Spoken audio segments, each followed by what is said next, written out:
everyone, welcome to the Lightbringers podcast, episode 27. On today's episode, we talk about Rookery's friends coming over and... Okay.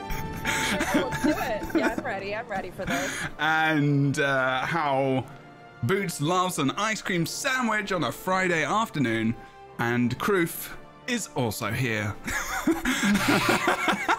Offering nothing of substance yet again. Well, it was Boots last week, I think, that was also here. Oh no, Boots wasn't here last week. I was here.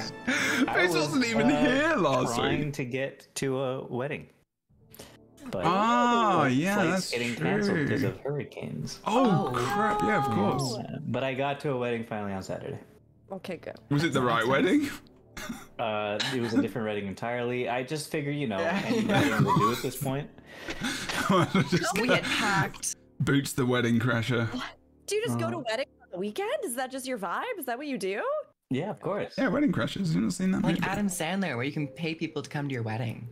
That's right. Oh, yeah, exactly. I wore a kilt Did you? To the wedding? to the wedding, yeah. Are there pictures? None that you'll see. Wait, you're Scottish? You cannot do that. Why did you think that me going to someone else's wedding wearing a kilt means that I'm Scottish? You wore a kilt. Probably because the people who were getting married The are attire. Scottish, Deborah. Yeah, but that doesn't mean that the people. But if you only normally wear a kilt if you're Scottish, though. Were you in the wedding Is party, this- I Boo? was in the wedding party. Ah, There you okay, go, right. Deborah. Well, Oh my I know gosh. now. Well, now I know. No, didn't know. Wait, did you do a speech? I did. It was a bad one though. It was like I was. Wow, sell it. Yeah. Send it to us. I was best man at a wedding a few months ago, and that speech I did a very good job. Okay, so what would you But rate to the this time, speech? I was just a out of 10? groomsman, and I was only told to make a speech like a week beforehand, so it was not as good, and it was only a Wait, minute wait. long. So you weren't You the only best had- man speech. You've only had like a full week to prepare, so Yeah. it couldn't be nearly. Hey, We it's should a cut you some process. Wow, slack. some heavy judgment coming from Rookery there. No, I just, this is my corner. This is my sass. I'm known for How long did it devastatingly take emotional, you- spontaneous speeches. How quickly did you make your summation of all of Guild Wars 2 lore going up into the expansion? Yeah, but they did like an 11 out of 10 job on that. Hey, though. whoa. That was a Yeah, I mean, that's 40-minute true. video summarizing all the lore of Guild Wars 2 Boots. Yeah. Not just like, It's like a best man speech. It's very similar to a best man speech. I did. Yours was 40 completely What are we talking about? Yeah, I did completely wing when I was basically doing maid of honor duties. I did basically entirely wing a speech that made everybody cry after driving down the whole day, throwing up because I had the flu. This was before pandemic. This was before we had. You came with the flu to the wedding. Yeah, and I just nailed it. But not everybody's gifted like. Did everybody me, cry so. because you gave them the flu, or was No, it the... because of how great and emotional the speech was. Ah, okay. How exceptional it was. Yeah. So Guild Wars 2, everybody. Yeah. It's been really good to be here. So so excited to far. be back talking about Guild Wars 2 exclusively. Yeah, now I can see the chat as well. So if anyone is here, you're I'm sorry if we didn't say anything. Well, not that we always say anything anyway. On a Friday afternoon, Pacific. This is a little bit later, so I do apologise. It will be a little bit later, and also some weeks it may even be a little bit later than that because today I had an online meeting, and I have online meetings until 12. So that is a thing now. So it's going to be a little bit later. Which is okay, because if you don't know, I have just started as a therapist, as an actual person doing therapy that gets paid money sometimes. And it's just a slow build up of clients, but it's started. So life is a little bit more hectic now. And good. But also, we have our awesome friends back as well. We haven't seen Boots, we haven't seen Rookery for a while, so it's good to see them back as well. Obviously, we've had some great people coming in. We had Harold, we had Otterscotch, we had Glenn, we have had loads of other people as well coming in, joining us as well. It's Before good the to have you back. podcast, Jebro was Yeah. like, Rook, actually, the guests have been so good. Like, please don't feel like if you're busy Yep. and if everything's going on, like, That's don't feel not like what you I have to be said! here. That's not what I Because said. without you, the guests have just been amazing. So, like, you know, I missed you all so much the last 2 weeks. I was devastated. But I guess, you know, I want to give the people what they really like. Reading so. Rainbow. It's true, actually. I had that conversation. All Good of that conversation. was true. Mhm. Yeah. Always. Missed you, Rick. Missed you so much. I missed you too. So You've been much. doing such great things. I miss all your beautiful faces. I miss Boots most of all, though. Okay. Yay! Just a little bit. I miss you. but- Yeah. Likewise. Boots Likewise. is just such a standout. Yeah, that's true. Especially with his glasses and shirt combo. Yeah. Did you guys notice that my glasses match my shirt? It's dapper. It's really good. And then my shirt matches. Don't show us that. Aww. Your flannel pajama My bottom. pajama bottoms. You're wearing That's pajama comfy. bottoms? I'm wearing Amazing. pajama bottoms. As you should. It's comfy work from home day today. I like how Jepper is supposed to be hosting a podcast, but instead he's Just eating. bagel. Just eating. I am hungry. Great. This has turned into a mukbang. I welcome upped back, my weight. I everybody. upped my weight schedule and stuff like this, and I just need to eat all the time. I'm so hungry all the time. I'm just like, Are you? You may be pregnant. no, I just need food. Well, you don't know unless you know, get the home test. So you should probably. Yeah, dude. Okay. When was your last period? Boots is really going Probably the around first fucking show today. you were in, mate.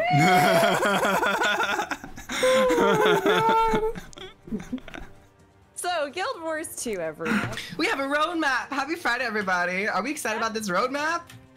Well, first Yeah. of all, we had a balance patch as well. Well, which is Oh, yeah. part of the kind of part of it. Chat, let me know what you think about. Hello, Ruby. Oh no! Now Sorry. you have to be. Oh, no. Now you have to be. Now you have to be Guild good. Wars 2. Guild Wars 2. Guild Now you Wars have 2. to be good. Wow, sorry, that was a big bite of that bagel. It's good. Very good bagel. Guild Wars 2 did have a roadmap this past week, but they started off talking about the balance patch. So we had a lot of big changes for classes specifically, you know, big changes. Warrior notable, Druid notable, Engineer had some big changes. Mesmer got Distortion back as well, Yeah. which was very big. I started playing some Virtuoso last night. That was cool. Because my old builds in PvP were very defensive because we didn't have much defense, and now you have got Distortion back, so you can probably be a little bit more offensive. I in your haven't build. seen that much Virtuoso yet. Not yet. But I I feel like it's have. gonna be good though. Could be. It's pretty tanky. Yeah. They got a I mean, lot I'm of just distortion. living. I'm living my best life. They were like, Druid, getting some buffs. I'm like, yes, thank you. I will take it. Amazing. Don't tune anything back. Just keep going up from here. We'll just go until we rocket into the sun and maybe become the sun. And I'd be fine with that for Druid. So I'm really enjoying it. I think there's been some good stuff. And while we were talking a little about this before the podcast too, while there have been some things that maybe have pushed certain classes, you know, to the extreme in certain regards and types of game modes, I actually think these were a lot of really exciting changes across the board to see, and a lot of good things that needed to be addressed and, you know, touched up on, and that have really gotten people excited again for a lot of classes. And they took a lot of comments into consideration. They actually changed a few things that were going to come in this patch, like the scrapper changes. They walked those back a little bit, but also Yes! made some of the changes Yes, that they wanted did. to do. That was good. Don't look at me like that, Griff. They needed to happen.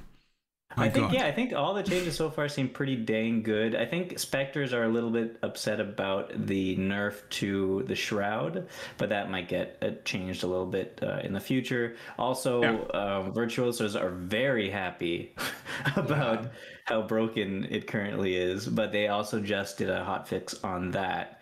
I don't think it's enough. Oh, what was hotfix, what was the hotfix on? I don't know about that. They changed the amount of endurance you get from a bunch of different traits. Oh, Vindicators. Vindicators, yeah. Oh, Vindicators. Sorry, What so did I say? Did I say Virtuoso. Virtuoso or Vindicators? Yeah. V's. So I meant Virtuoso. Vindicators. I All the meant V's. Vindicators. Okay. And the V's, yeah, they're all V's. So many V's. But yeah, that was busted for a little while, and Okay. I think they're going to make more changes to the amount of endurance you get, and I think probably in PvE as well, because yeah, it needs it. With now that it has 2 dodges, it's a little bit crazy. Yeah, skip the And- intro because it would have taken too long and probably half the podcast. Y'all know so. who we are. And now that we actually have we have 2 dodges now on Vindicator.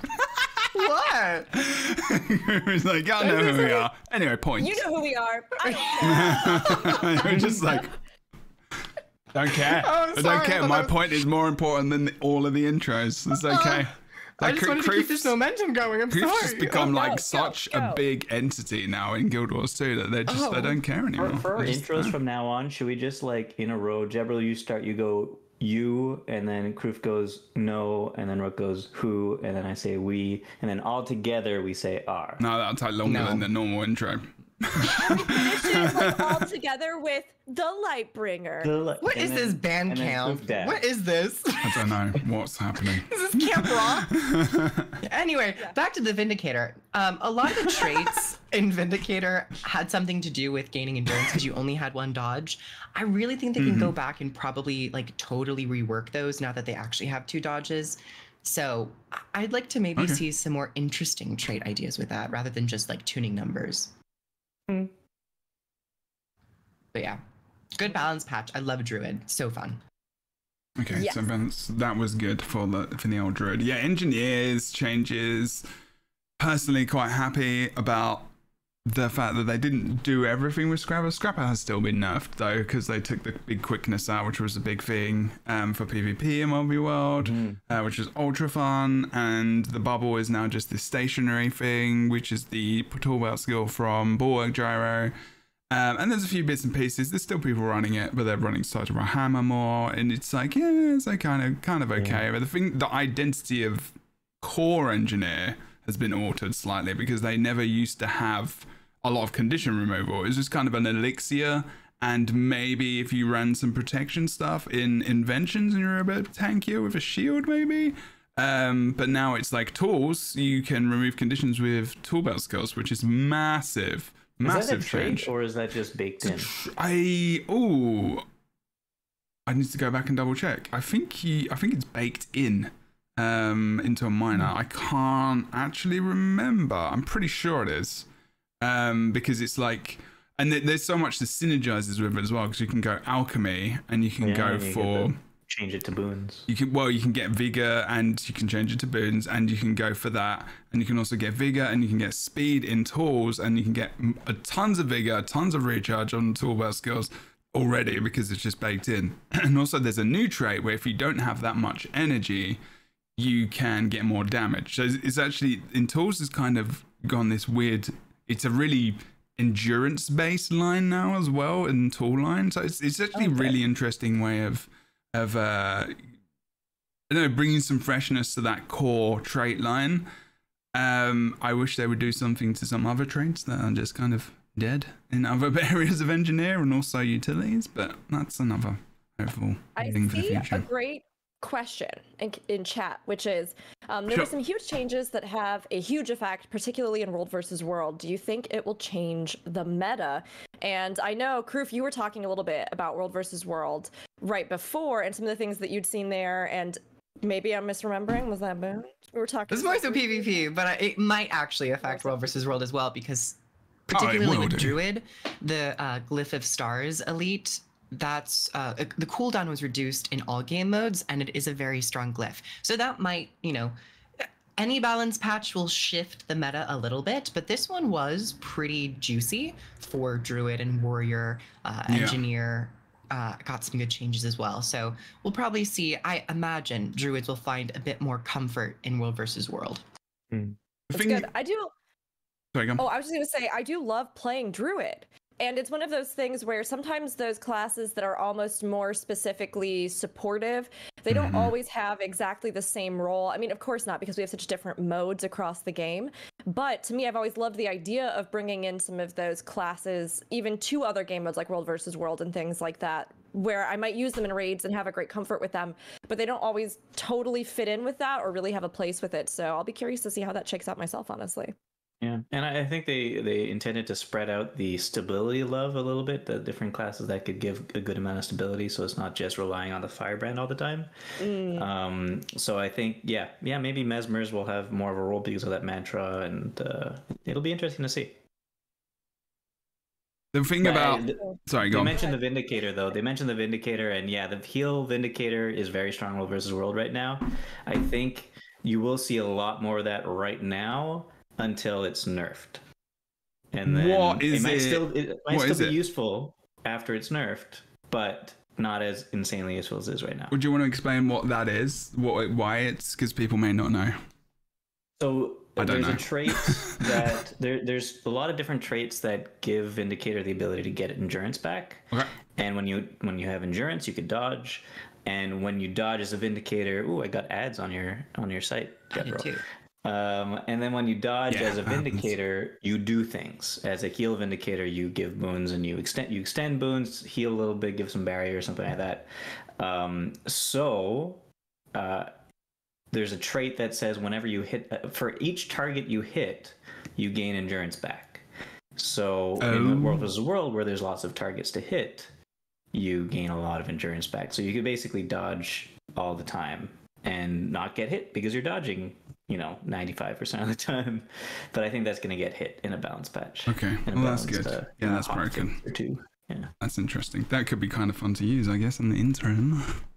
The thing about also meta changes, and especially in PvP, because of back in the day, is that it would be mostly reliant upon the crafters of the meta and the theory crafters of builds.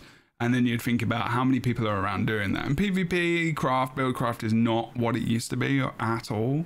So, and it's been like that for a long time, so about 4 or 5 years, because the population's gone down as well. So there's people using stuff which is strong, but the buildcraft is not developed as it once was. The buildcraft was based around a competitive scene which had money involved. So, it was very efficient. There was a lot of people talking about balance and theory crafting stuff. So that probably doesn't go on as much. It still will do because people enjoy the game. But like theory crafting in that area is probably a lot less. World World's probably about the same, I guess. I don't know if the population's gone down or whatever. PvE probably about the same. There's a World vs. World beta coming this week. Yes, there is. Is it this weekend? They mentioned that in the roadmap. Yes, we're going to the roadmap soon. All right. Well, it's a good point, though, because I think with that beta as well and some of these changes, we'll see even more people coming in, trying it out, and then giving more feedback about how they feel that a lot of this balance stuff shakes out, even in World versus World. Potentially, yeah. Good point. Yeah, maybe. I definitely think that when the balance patch is hit, the people who want to check it out are in there right away. They're in there, boom, like PvP population. Like my games were pretty quick on Tuesday night, the amount of time I could play it. But yeah, people will experience the game in a different way for sure because of those changes, like people being Scrapper and in the chat, exactly. So it's a lot. Sorry, go. Oh, please, God. I was just going to say, there was something before we move off the topic of balance that I wanted to bring up to everybody, because I haven't been here for a couple weeks, so I have been saving this up to talk about it. The announcement and discussion that happened where they detailed the fact that traditionally in the past in Guild Wars 2, and we may see this continue to shake out more with balance patches and further content and work on this, but traditionally in Guild Wars 2, as with many other MMOs, there has been a certain support tax that has been enacted upon classes, or the idea that if you provide certain utilities, right, you have to trade off in some other way, shape, or form. And recently, in some of the discussion, as they announced, the new head of the team and everything that was going to be happening with balance, they said that they wanted to start to move away from that design mentality, that they found over time that this tax that's enacted on classes oftentimes does nothing except for make people feel bad about various elements of the class. And that spreading out the love more so, and then also, looking at sort of the baselines to not have to have these pros, cons, draws, strengths, that they wanted to move away from that. And we've seen actually in some other games that this has become a pretty huge discussion point recently, especially with Final Fantasy XIV, which has been having some pretty rocky balance stuff going on. This idea of this tax that's enacted on classes, and whether or not that is something that is at this point an outdated trade-off in many games, especially games that maybe have some non-traditional structures and don't adhere as strongly to things like the Holy Trinity like Guild Wars 2 does. And I was just curious if any of you had thoughts on that. I know I've been thinking over it, and I'm really excited to see what they're going to do with this, because I do think that tax has more often than not really tripped people up, although you have to take into consideration the effect that things like support can have on a party. But I'm curious, have you all thought about it at all? Yeah, this is a really interesting topic to get into, particularly with support especially, but it also influences other specializations that are even DPS focused, like Berserker, where they had reduced toughness and which were much more squishy. And they're moving away from the very blatant drawbacks and trade-offs where it's like in text, it's like minus 300 toughness, minus 20% pet attributes. And I think they're going to be making it more into like the general concept of the spec, where if you're playing a druid, you're going to be getting more access to healing traits and healing effects, which means that you're not getting as much access to damage. So it just inherently is being pushed into a direction which feels much better from a player facing perspective. And I think it's more smart, and like it shows a little bit more like flair and craft with balance and also elite spec design. So I do appreciate this change. Yeah, I feel like Willbender Grandmaster skills might need to be taken a look at. Yes, I agree. A lot of Willbender traits I think could be tweaked a bit more, but yeah. Yeah, because if the, for example, if the Alacrity Grandmaster trait for Willbender didn't remove the healing that you did, it might actually be a decent Alacrity build. And if it just did a baseline, so you didn't have to take another trait. Yeah.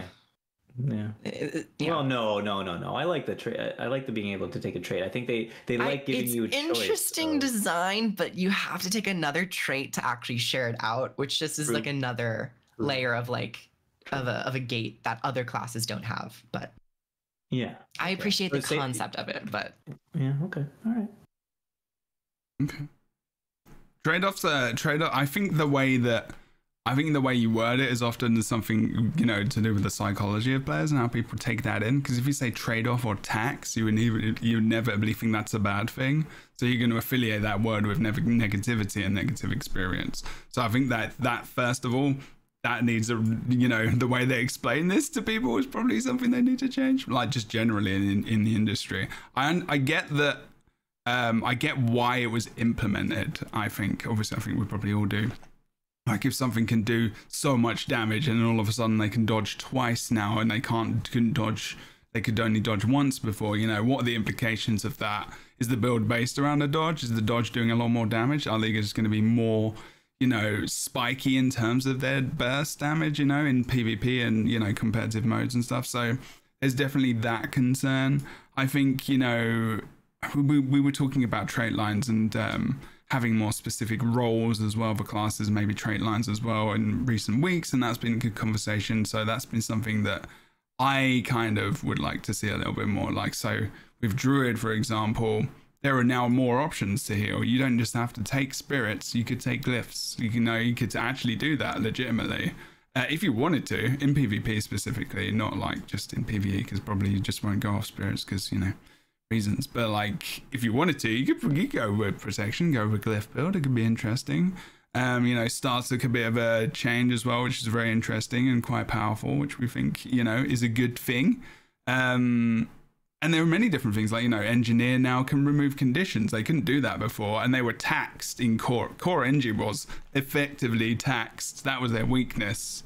They can remove conditions. Now they can, and it's brought core engineer into a place where I can play it in PvP and not feel bad. I can't bring my team down. It's a good thing. So it's definitely good to look at these things and to just think, was this worth it?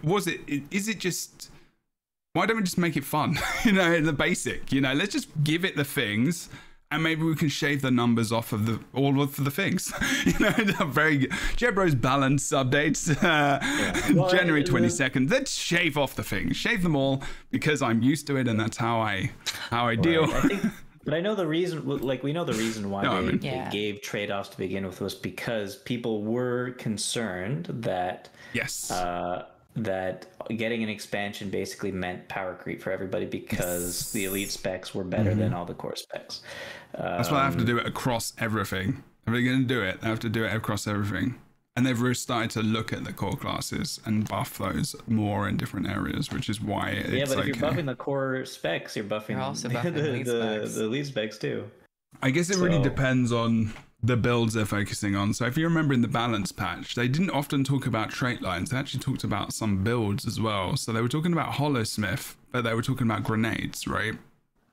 So they would think, which was weird, but like, it seems to be their mentality. So it still feels like they're trying to push builds specifically rather than trade lines. So I was like, yeah, because I was talking about grenades, and grenades got a massive boost. So if you're playing core NG now, you're doing a lot of damage with grenades. Grenades are like happy times. Grenade barrage the other day, I was streaming in night, and we were just chilling, and I was just like, grenade barrage! Just getting like wrecking people with like Moa grenade barrages again. I was just like, oh, my life is so good right now.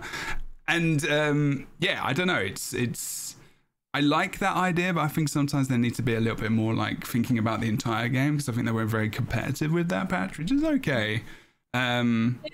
There's something to be said about that kind of mentality, though, right? I mean, this is the great dilemma of balance in Guild Wars 2. I really think this is why it's always going to be a game that presents to you a ton of options in a way that other games just can't. But part of this is the fact that because there are so many options, they have to figure out how they want to present this. And so thinking about it in terms of builds, right, is really, I think, one of the only way about how it's going to be used. You have to think about conceivable cohesion of skills, not in such a way that it, shoehorns you into just one thing, which is, again, that fine line, that difficulty, that thing that we will always see Guild Wars 2 struggle with. But I think, honestly, for the betterment of player experience, because it is fun to have choices, and there are very few games that I think still really fight for that as a part of their design. Of course, that means that balance, I think, is always going to be a more volatile thing, and that, again, there may be certain design mentalities that don't always resonate with how players use it. But, again, ultimately, I like that they're thinking this way, and they're going, I think, Kroof, you hit the nail on the head. I like this shift in mentality where they are almost leaning more into what can we make that's fun and lets you really do the thing you want to do as this fantasy, this build, this complete package, as opposed to looking at it in terms of these trade-offs and diminished returns because of this that's strong or that thing that's... So I don't mind that they're kind of designing with this, I guess, build in mind, because to me, I'm going, well, hey, if you can come up with a lot of great builds that work and still give us all that variation, then I can tell that you're thinking about this as a complete package and not just a buffet of things that maybe will work or somebody will figure out how to break, or I don't know. Yeah. It's interesting in Guild Wars 2. I think they've always done it. They just weren't as blatant as they were in the last patch. They've always, like, for example, they've always talked about builds specifically in World of like they're always saying, a heal guardian is very strong in this area, so we did X. But like in the balance patch, they were like, Holosmith saw some changes, and we're talking about grenades, which isn't even anything to do with Holosmith's line. So it was very much like it was very pinpointed thing. So it's cool, but it can be confusing, I think, for newer players, maybe potentially as well, that might be tuning into things and they're thinking, Holosmith, what? Grenades? What? Whereas I think they just need to maybe sometimes remember that they just had an influx of new players, and that having a balanced patch and doing that in a way which, can appeal to the new audience that are coming in is important. And I think that may have been a little tiny bit lost, but then you can think, who is balance for, and that's all that. Even my first, because it was so new, we never actually saw them talk about changes in that way before. Yeah. I originally thought, oh, so these grenade changes are specifically if you are playing a Holosmith. Oh, right, okay. Like, certain elite specs will change certain abilities and traits for the core line. So that's where my mind went to first. I was kind of like mechanists. kind of traits? Yeah, Is that what and you're like thinking? in Okay. Virtuoso, like your heals are also procced on each blade, so you get more out of them. Mm. So I was like, oh, these are general changes. I was Yeah. like, oh, Oh, never mind. okay. Right. Yeah. Actually, that's a really good point. Yeah. I wish Maybe that would have been interesting. Maybe they're building to something like that. Maybe this was Honestly, They've been They reversed. could. Well, they could, but they've That'd been be a lot of work, but they've they been reversing could. it though. They've been reversing it on engineer. So all of the It really- changes it really they just did. sounded like, hey, remember, Yeah. Holo Grenade, and then I liked Holo Grenade. Let's bring Holo Grenade back. Yeah, How do we it was do that? in that sense. Yeah. I mean, it could be because it was a big. Because I think engineer damage builds got nerfed to the ground, and like people didn't know what to play, so they were like, we need a general build where people can feel comfortable to play that class in PvP and be competitive. I think that's their idea of what they want to do in modes. They want to be like, we want every single class to be some kind of meta or some kind of build which feels powerful and strong and pretty easy to play maybe. And I think Holosmith is the easiest thing to play. I think Core NG is harder to play than Holosmith. I think Holosmith is feels very powerful as well because you can play it in different ways. I think it's the tool belt skills, and I think if you go into Core NG, sometimes you're using more elixirs and you're thinking about throwing things on the ground a lot more. So I know a lot of people do like Holosmith for its kind of simplicity, so they do try to push it a little bit more potentially. That as well, it's worth thinking about how you're feeling about potentially. We had a little chat about this before as well. Just general thoughts, Shan. No, like, you know, we know you're respectful and lovely. That's per usual. Did you think there was going to be a season 6 episode 1 coming this year? Were there any thoughts on the next season or whatever they're going to call it? Because we've said they probably won't call it season 6. But did anyone in chat feel like there was going to be that coming in the near future? We're going to go through that, and you just keep that in mind as we're kind of thinking about the things, because that's not coming up yet. We're going to be talking about World v World probably first. It's been a long week, everyone. So we have the balance for October 14th, World v World Restructuring Beta 6. Oh, who's excited about this? Anyone? I am. Again? This is when I enjoy World vs. World the most, is when I can play with all my friends at the same time. Oh, that's nice, isn't it? And It's kill true, boots as well. Hey, you can't. Well, only that was. There it is, a clip. I was Wow. on, That I was was- on another realm. I was on another world from Kroof, and Kroof was going with Yeah. how many people did you have? Like I 10, think 20? like 10, 15 or 10. something. Were you commanding? Yeah, I was like, Yeah. just hanging out with them, and then all of a sudden, two of They them would started turn attacking on you. me. Yeah, And then some of them weren't in everybody voice started chat. attacking me. So we were like, no, don't kill Boots! And then Boots would just get rolled. Yeah, I might you know, do- 1v10 is not easy, let me tell you. Oh, I'm going to put the Lightbringers Guild into the World v World Alliance thing for sure. Do Do it. that. I mean, I just recently had to do some World versus World because update. 'Cause you're I legendary. finished my first legendary. I did Yay. it. Yes, it was very exciting, but I had many bumps in the road on the very last portion because I kept going, all I have to do is get this one material, and then I'd click on it and I'd find out that that material was actually really arduous to acquire, or I had to do X, Y, or Z, and I was going, oh, this is why everybody tells me about the legendary grind. And then I finally got to the last one, which was that I needed the, oh, what is it that comes specifically from World versus World? It's Gift of Battle? material. Gift of Battle.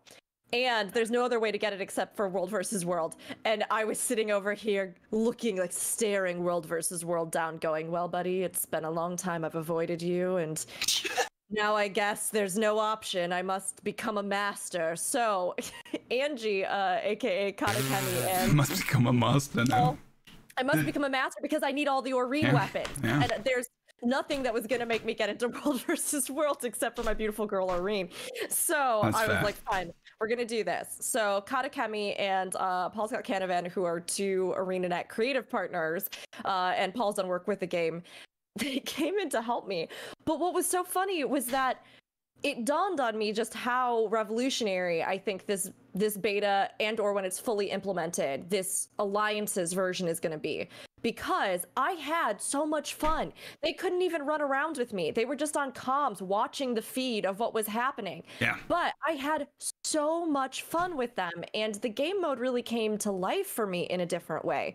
And so I think I got more excited about this as well, because so many people, I think, will maybe try to get into World versus World and just not vibe with it, because it is kind of hard at this point. It's really difficult to get on the same world as your friends if you don't have server perk changes and stuff like that, or their world was full.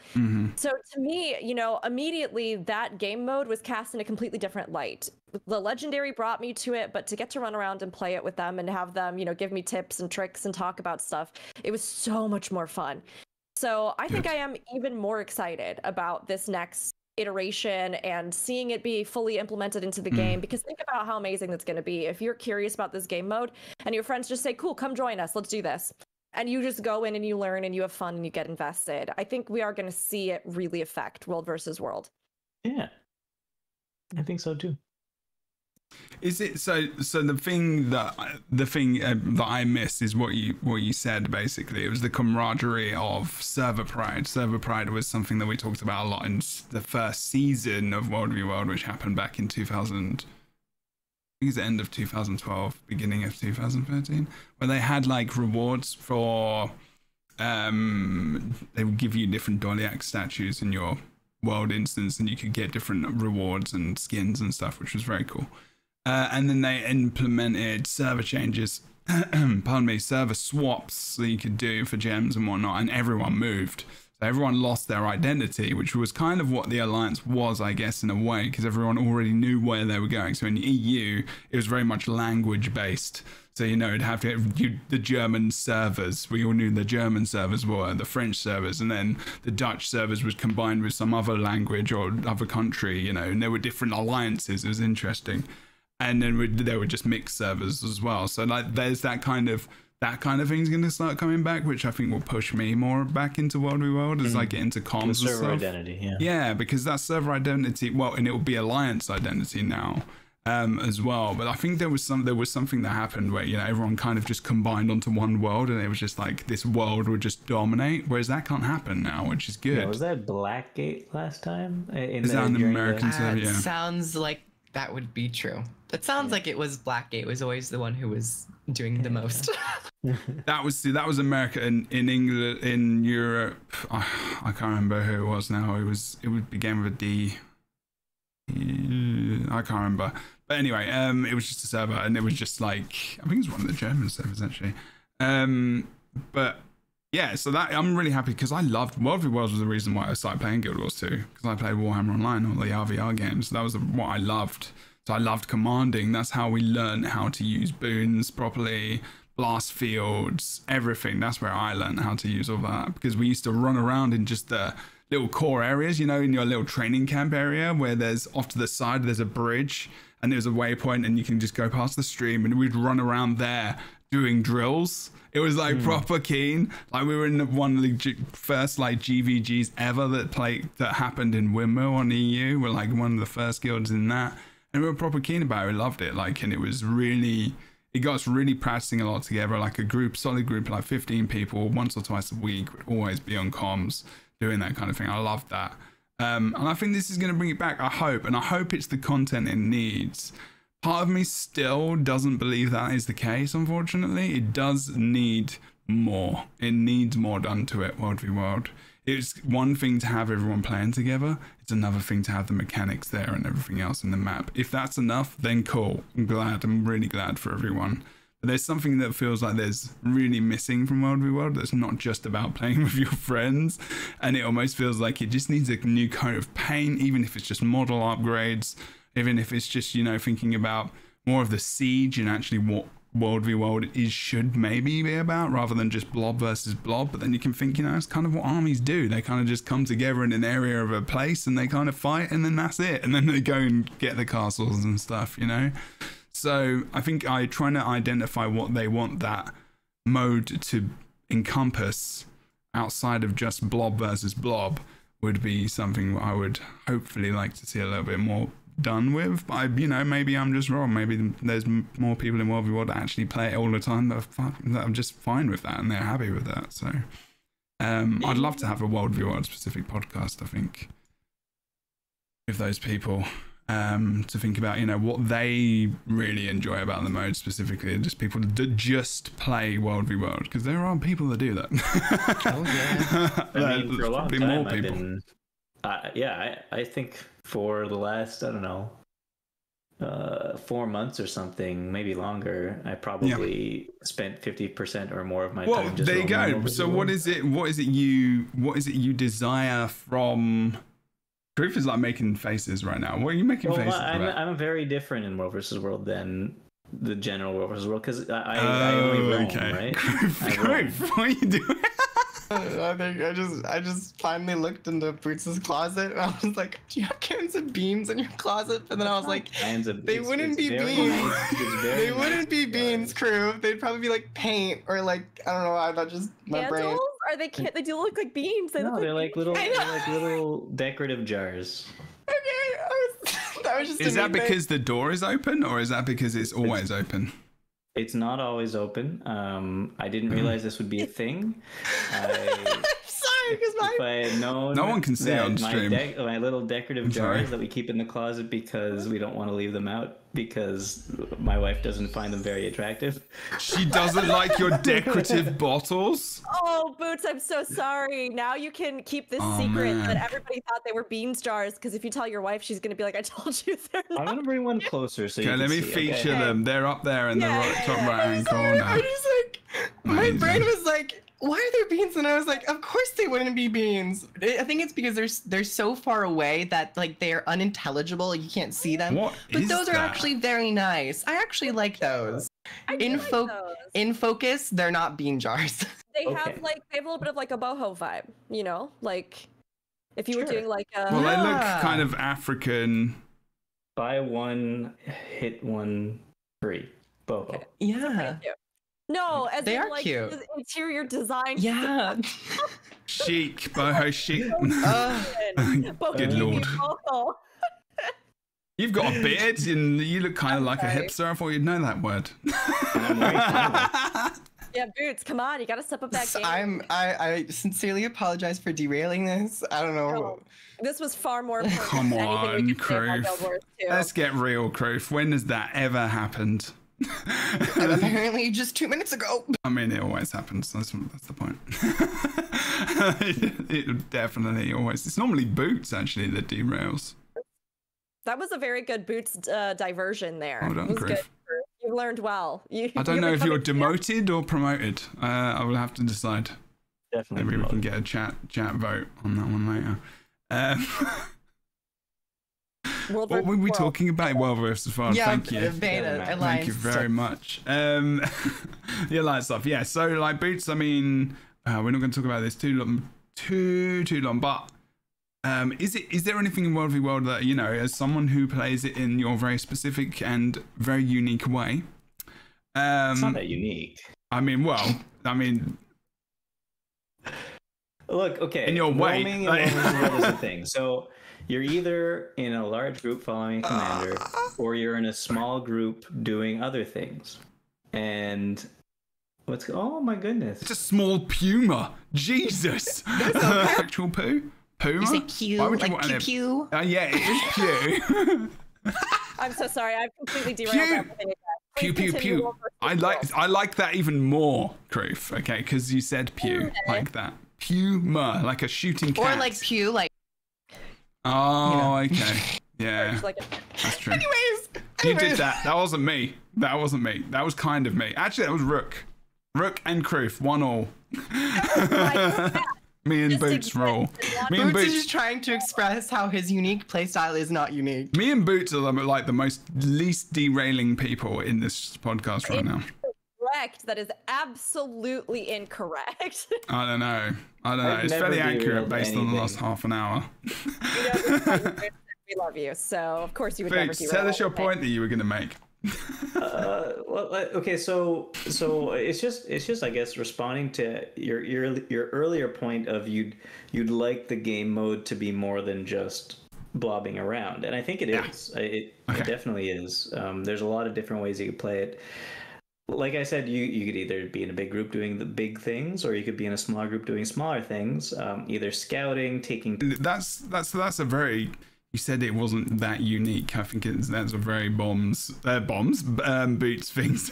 Bombs. Someone's called bombs in our chat. That does emanate boots energy. It is a very boots energy specific thing, I think. But fair enough. We all find what we enjoy in the modes we play, so I get it. A little tip for everybody who wants to solo those bosses: most of them do a lot of their damage with like projectile attacks. So if you bring a so you've got sanctuary and stuff. A reflect, they do a lot of damage to themselves. Okay.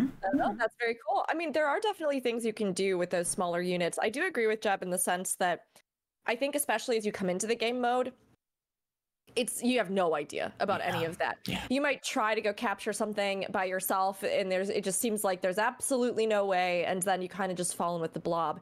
I think if they, moving forward, once they get all of this stuff in place, if they want to keep expanding this game mode, what it does, how you do it, how you interact with it, there's so much potential. The modes are already there, and there's a lot, even more than I realized. As I was talking and, playing through that session to get the Gift of Battle, I did learn a lot more about things that I could do as a solo player or small groups. I tried to capture a couple camps and was like, okay, I think this could be feasible, But, I mean, of course, they could add more things in. There are all kinds of open world things that you could do. You could have something where you could incentivize, somebody who's roaming solo might have a chance of coming across some character or something and getting locked into like a little duel arena that could provide a buff to your team in that region or something if you defeat them for a period of time. They could do something where, you form some kind of unique little party squad and you can go up against other little party squads in some kind of specific way. I mean, there's all sorts of things that they could do, I think, to more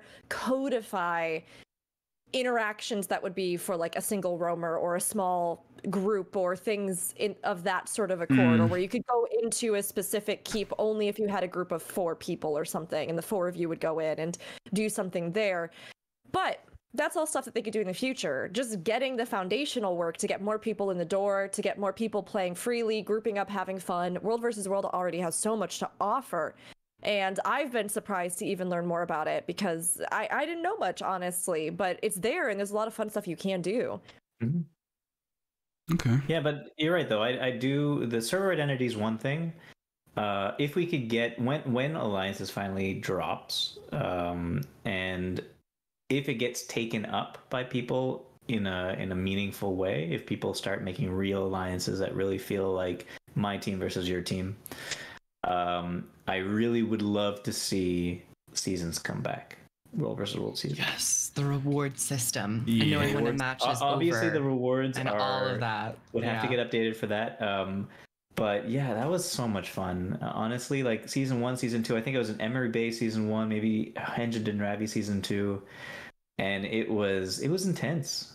It was intense. There was like, not infighting. There was in one of the Drama. matchups, we were with Maguma and There's always drama. I think Good. Fort Aspenwood. Yeah. And Maguma and Henjid and Ravi, I think at the time, we were both kind of like way outmatched by Fort Aspenwood. It was a much bigger server with more coverage. Mm-hmm. And so Maguma and our server kind of teamed up. Oh yeah. Okay. So that we would they made it so that our server had the most points in the end by like opening up keeps and then letting our server go in and take stuff. Yeah. So that Fort Aspenwood would have the least points in the end, so that they would be lower down in the final. Yeah, it was wild. We did that in Europe as well. That's true. There were actual like partnerships and alliances between factions, and it was Rigged. like there was alliances within alliances within alliances, and it was like actually good. Like it was very cool. Yeah, Fort that's Aspenwood wasn't happy. It did work out for you in the end, did it? It did. Oh, nice. Yeah, we That's like. cool. That's a good ended up story.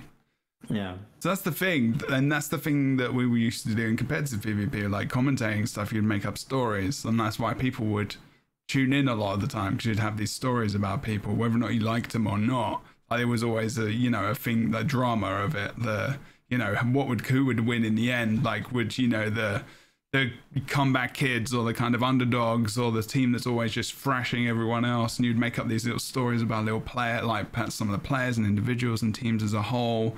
And it was always very effective in building up hype and enjoyment and excitement. I think that's more often the case than the actual builds or the gameplay at all, to be honest, sometimes. And I think they could do that with World v World, honestly. I think what I would love to see is some kind of coverage of World v World as a spectator one day would be cool, in some kind of delayed way, maybe. Not in any kind of live way, or maybe just like kind of, I used to have these really big illusions of grandeur when I used to command, of having like a monthly or weekly thing where ArenaNet would like cover World v World and be like news reporters kind of going around just like, and currently, you know, Fort Aspenwood is defeating the Trees of Woe or whatever. I don't know, I'm making up server name.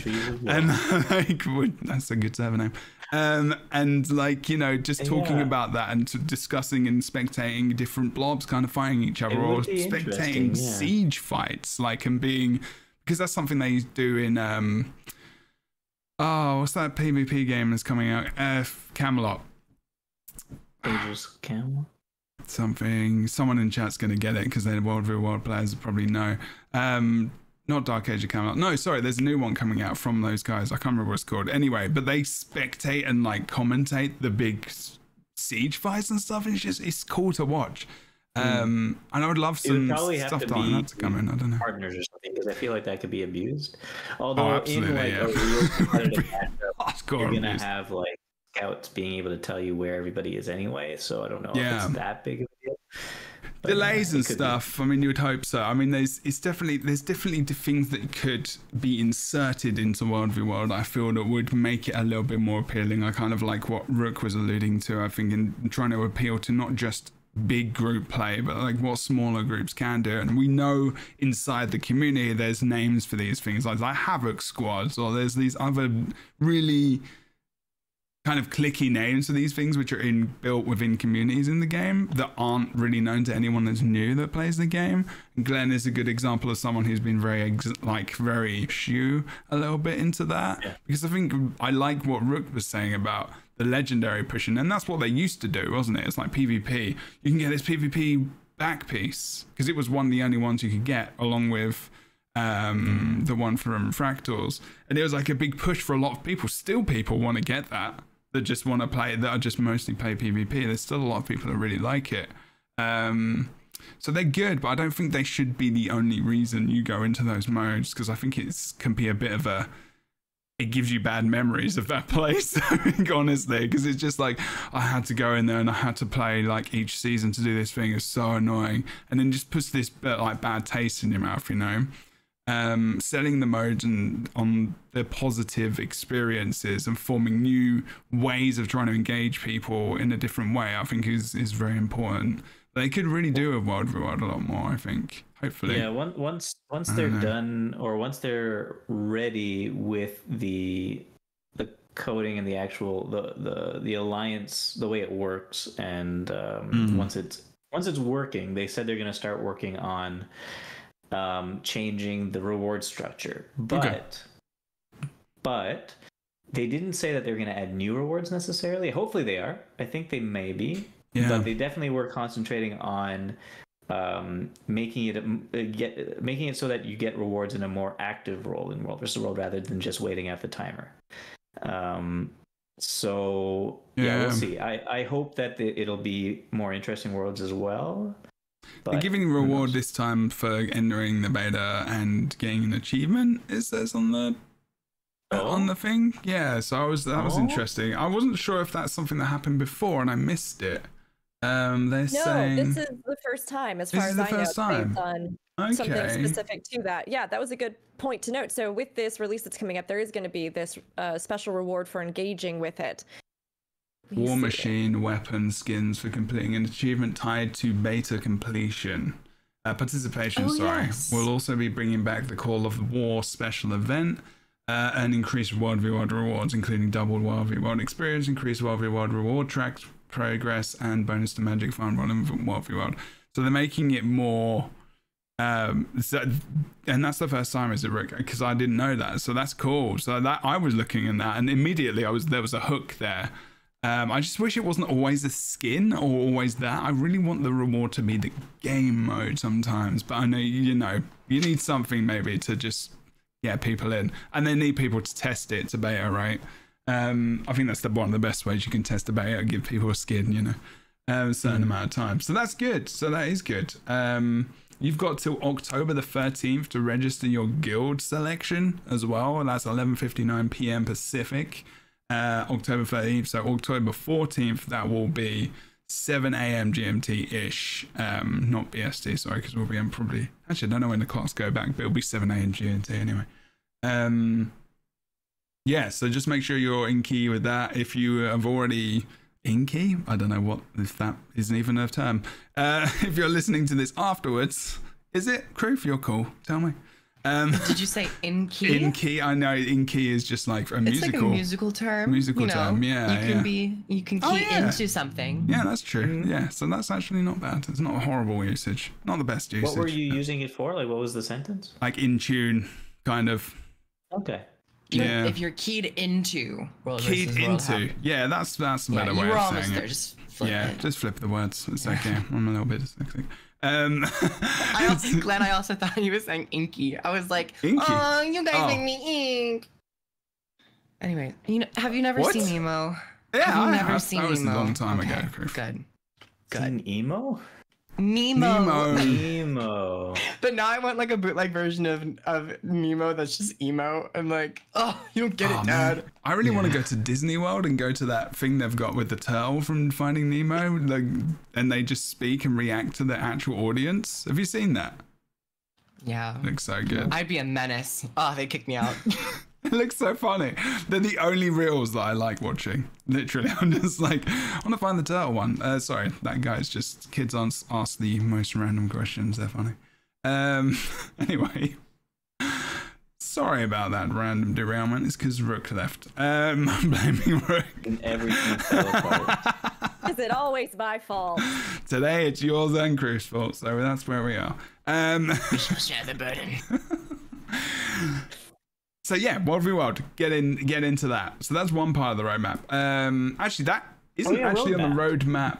Where's the roadmap? I don't think it is on. thing, I think. Actually, World v World is not even on the roadmap. Oh no, it's kind of there. It's It one of is. the. It's one of the things. It's one of the things. Not kind of there. It's the first. It's, mean- it's the very first panel, Jebro. It is, but it is. Honestly, it is. No, but it is. Jormag You and just didn't see it. Primordus legendary variants. What was that? My God, amazing. Yeah, the Jormag variants are out now. And Lord Hizen in chat, if you have not seen Hizen? the new weapons. I say Hizen. Is it Hyzen? He's in. It's Puma. Lord Hyzen. It's Hyzen, Okay. isn't it? Hyzen? Thanks for the clarification. It's Anyway. Zen. It was just. think It was just it's Hizen. He's in. Anyways. Zen. There's a video He's on the in. Reddit Should and on get the him on the YouTube. podcast. So if you want to go check out all the projectiles and all the cool effects, we have the content on YouTube. Ooh, nice. Little Does plug he for move Lord. slowly? Does he walk and then run? Showing it off on YouTube. There's it's a decent amount. Get on the same alliance. We could do a Oh, World v World. I'd rather bring us just through. fight you. Fine. One Let- thing that has been noted about the release of the new variant is that if you have been farming up any of the mats or anything like that to sell, the prices were kind of declining a little bit, but they are going back up again. So keep an eye out with each of these. Ooh. It does kind of lead to a resurgence of interest as people want to acquire them. These Jormag ones, I like them. I think so far they almost looked the most like the Aurene to me because of the ice and crystal, just when you're looking Yeah. at them without the special effects. So I kind of wished that they had been a little more stylized, but again, the effects are so good on these weapons. They're so good. The death blow is huge, which is a little visual bloaty, not gonna lie, but I'm like, I want that effect on a spell. Like water elementalists, many of the water elementalist spell effects are a little outdated now, but like we have so many new effects of ice and water, and I'm like, the death blow animation for the Jormag set is one of my favorites. It's like this huge good. blast and cone of ice and lightning striking. It's real Really? cool. Pun intended. But There you go. It's in the video now. Whoa, that is loud. That is so loud. Oh, Oh, boy. my god. It's That's gorgeous. It's good. Jesus. Why is it so loud compared to all the others? Because otherwise it's just Frostfang. like, I want Water Elementalist Yes. Dagger 3 to look like that. Like, I would like that. Yeah. I mean, I think it's. That's pretty cool. Please go and follow Lord Heisen's Is YouTube that channel. is the death I'll link it in animation the on description. everything you kill? I think it's on It's certain every blows. certain Like, amount. So like yeah. I've got an Aurine legendary. It doesn't happen all the time. It's like there's like an internal cooldown or something. And yeah, it's not that loud. And the Aurine, the original one, it's not as loud as that. But I like the that looks way like a Another spell question. effect. it does. Another question: Yeah. if you're wielding it, and you are in PvP or in World versus World, and you stomp someone, does it do the explosion as well? I actually think don't it's recall just if when it you acts put as a them- finisher. I don't think so. I think it's the downstate it activates, isn't it? Mhm. Maybe? Oh, so as soon as they get into downstate, it I happens. can't remember actually, honestly. Oh, Zork Okay. says in chat, it does. It does go. Okay. Ah. On death, not downstate. Mhm. Okay. Okay. And the ice projectiles are also real great. They did a good job with Yeah. the projectiles this one. Yeah, I like it. Yeah, they do The look good. lore on this one too, really cool little insights. Again, we're using the cool pun nonstop. But really actually some great insights, and I love that they are using that legendary armory as a way to continue to speak to the lore of these weapons and the dragons and everything else without, you know, needing to have the whole quest structure and things, because obviously that wasn't fully sustainable with legendaries. But I think this does give us a sense of something like that, the context, the lore, the additional things it gives you for unlocking it. Yeah. Oh my god. Speaking of lore, Yeah. there's a little. I believe there's a little bit of a discrepancy with the death Oh. timers. Uh-oh. Oh, Because, you know, Jormag and Primordus, my question's always been like, which one shot first? Which one died first? And the Harvest Temple has us fight Jormag first, which to me says that they were the last to die. But this, we get Jormag first, and we're getting Primordus next, which means that Primordus was the one to survive. So I'm a little Oh. confused. I'm a little I confused. didn't realize that. I didn't actually think about the release cadence I of don't- them. yeah, I don't in think that terms really of that. means I don't know. much. It does, because it's been in the sequence that they've been killed. Yeah, no, but I didn't think about that. So actually, yeah. I know. Yeah, that's a good. I know. Of course. I'm yeah. bringing the big questions. The questions that people care about. That's the important thing. Yeah. well, how about this? If they die at exactly the same time, what would you have done? Have them Double Jormag drop. first both times, or have them alternate? Well, Harvest Temple seemed to confirm that Primordus was the first to die, and Jormag lived a bit longer. So, Or did it not confirm, and now they're finally confirming that they died at the same time because they alternate? we'll need some narrative clarification. The Jormag weapons are really good. I just watched this video and yes, it's like yes. the greatsword is like what on Reaper is so cool. And the spin on Guardian like second ability, like with greatsword, looked well good. Good The lord. special effects really bring all of these legendary variants home. They're so good. The Aurine special effect, just the base, is so good too. I really like that it has all those additional little touches and special details. Although Jormag's, I think, takes it a step above. It's like the very, very blue good. or something. The blue maybe is the highlight more of the like, and kind of just picks it out a little bit more. I think maybe that's what it is. And because Aurine's is like they're very like yellow and white kind of. Maybe they kind of meld together a little bit more, as well as the blue gives it a little bit more depth, I guess. And it's very, yeah. I think the way that you've made your character very themed as well is very good. Oh man, and when you go to the elements of this with the hammer and you're throwing the hammers out, damn, that looks so good. Okay, damn it. I'm gonna have to get one. Crap. No. Wait, actually, I wonder. So, actually, I do want to get one of each because of just doing those achievements for the fun times, but time willing is probably not something I've done. I literally just got Flameseeker Prophecies a couple of weeks ago as well, and I might be a little bit tapped out on legendary farming and precursor farming, because that is, once you do, I really like the precursor farming, going around the world and doing the things. But if you do it too close to each other, it's very samey. It's just doing the same. You're just going to the same things for different reasons after a while, and it kind of defeats the fun of it, I think, unfortunately. But it's definitely worth doing at least once for sure. Okay, cool. Lovely.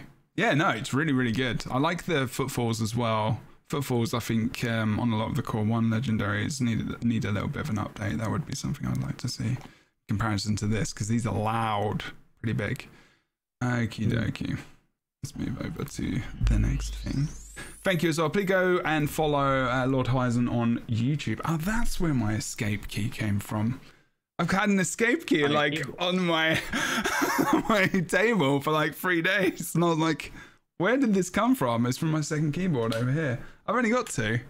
And how long has it been there that you just realized that it would be on your second couple keyboard? of days. I've not used my keyboards. I've not been on my computers for a little bit this week, because I've been starting a new job. You saw an escape key on your desk. You were like, where could this have come from? I've got 2 keyboards. Someone just probably came into my apartment. No, put an escape key on my desk. I'm a big. I'm a tech. Key breed? I am a Is there more than techie, one? Boots. I have loads of crap everywhere. Trust me. I just wondered where this one specific one had come from. You just said you only have 2 keyboards, though. Yeah, but I have like loads of. Oh, fine. Screw you. I'm gonna let you get off the hook. New job or no? Just the I got my phone. Ruthless. Ruthless. Unrelenting. Oh boy. I am the host. I can disperse you within the field of death and doom. Oh, Can I just say that if you had just said to us, like, I could kill you, that would have been a thing. Like, it would have been really intense. But the fact that you had said, I could disperse you. At first, I was like, oh, like, disband the podcast. And then a moment later, I went, what? I've been watching too much of I'm sorry. I've been watching too much Doom Patrol and Mr. Nobody. I'm just like, yeah.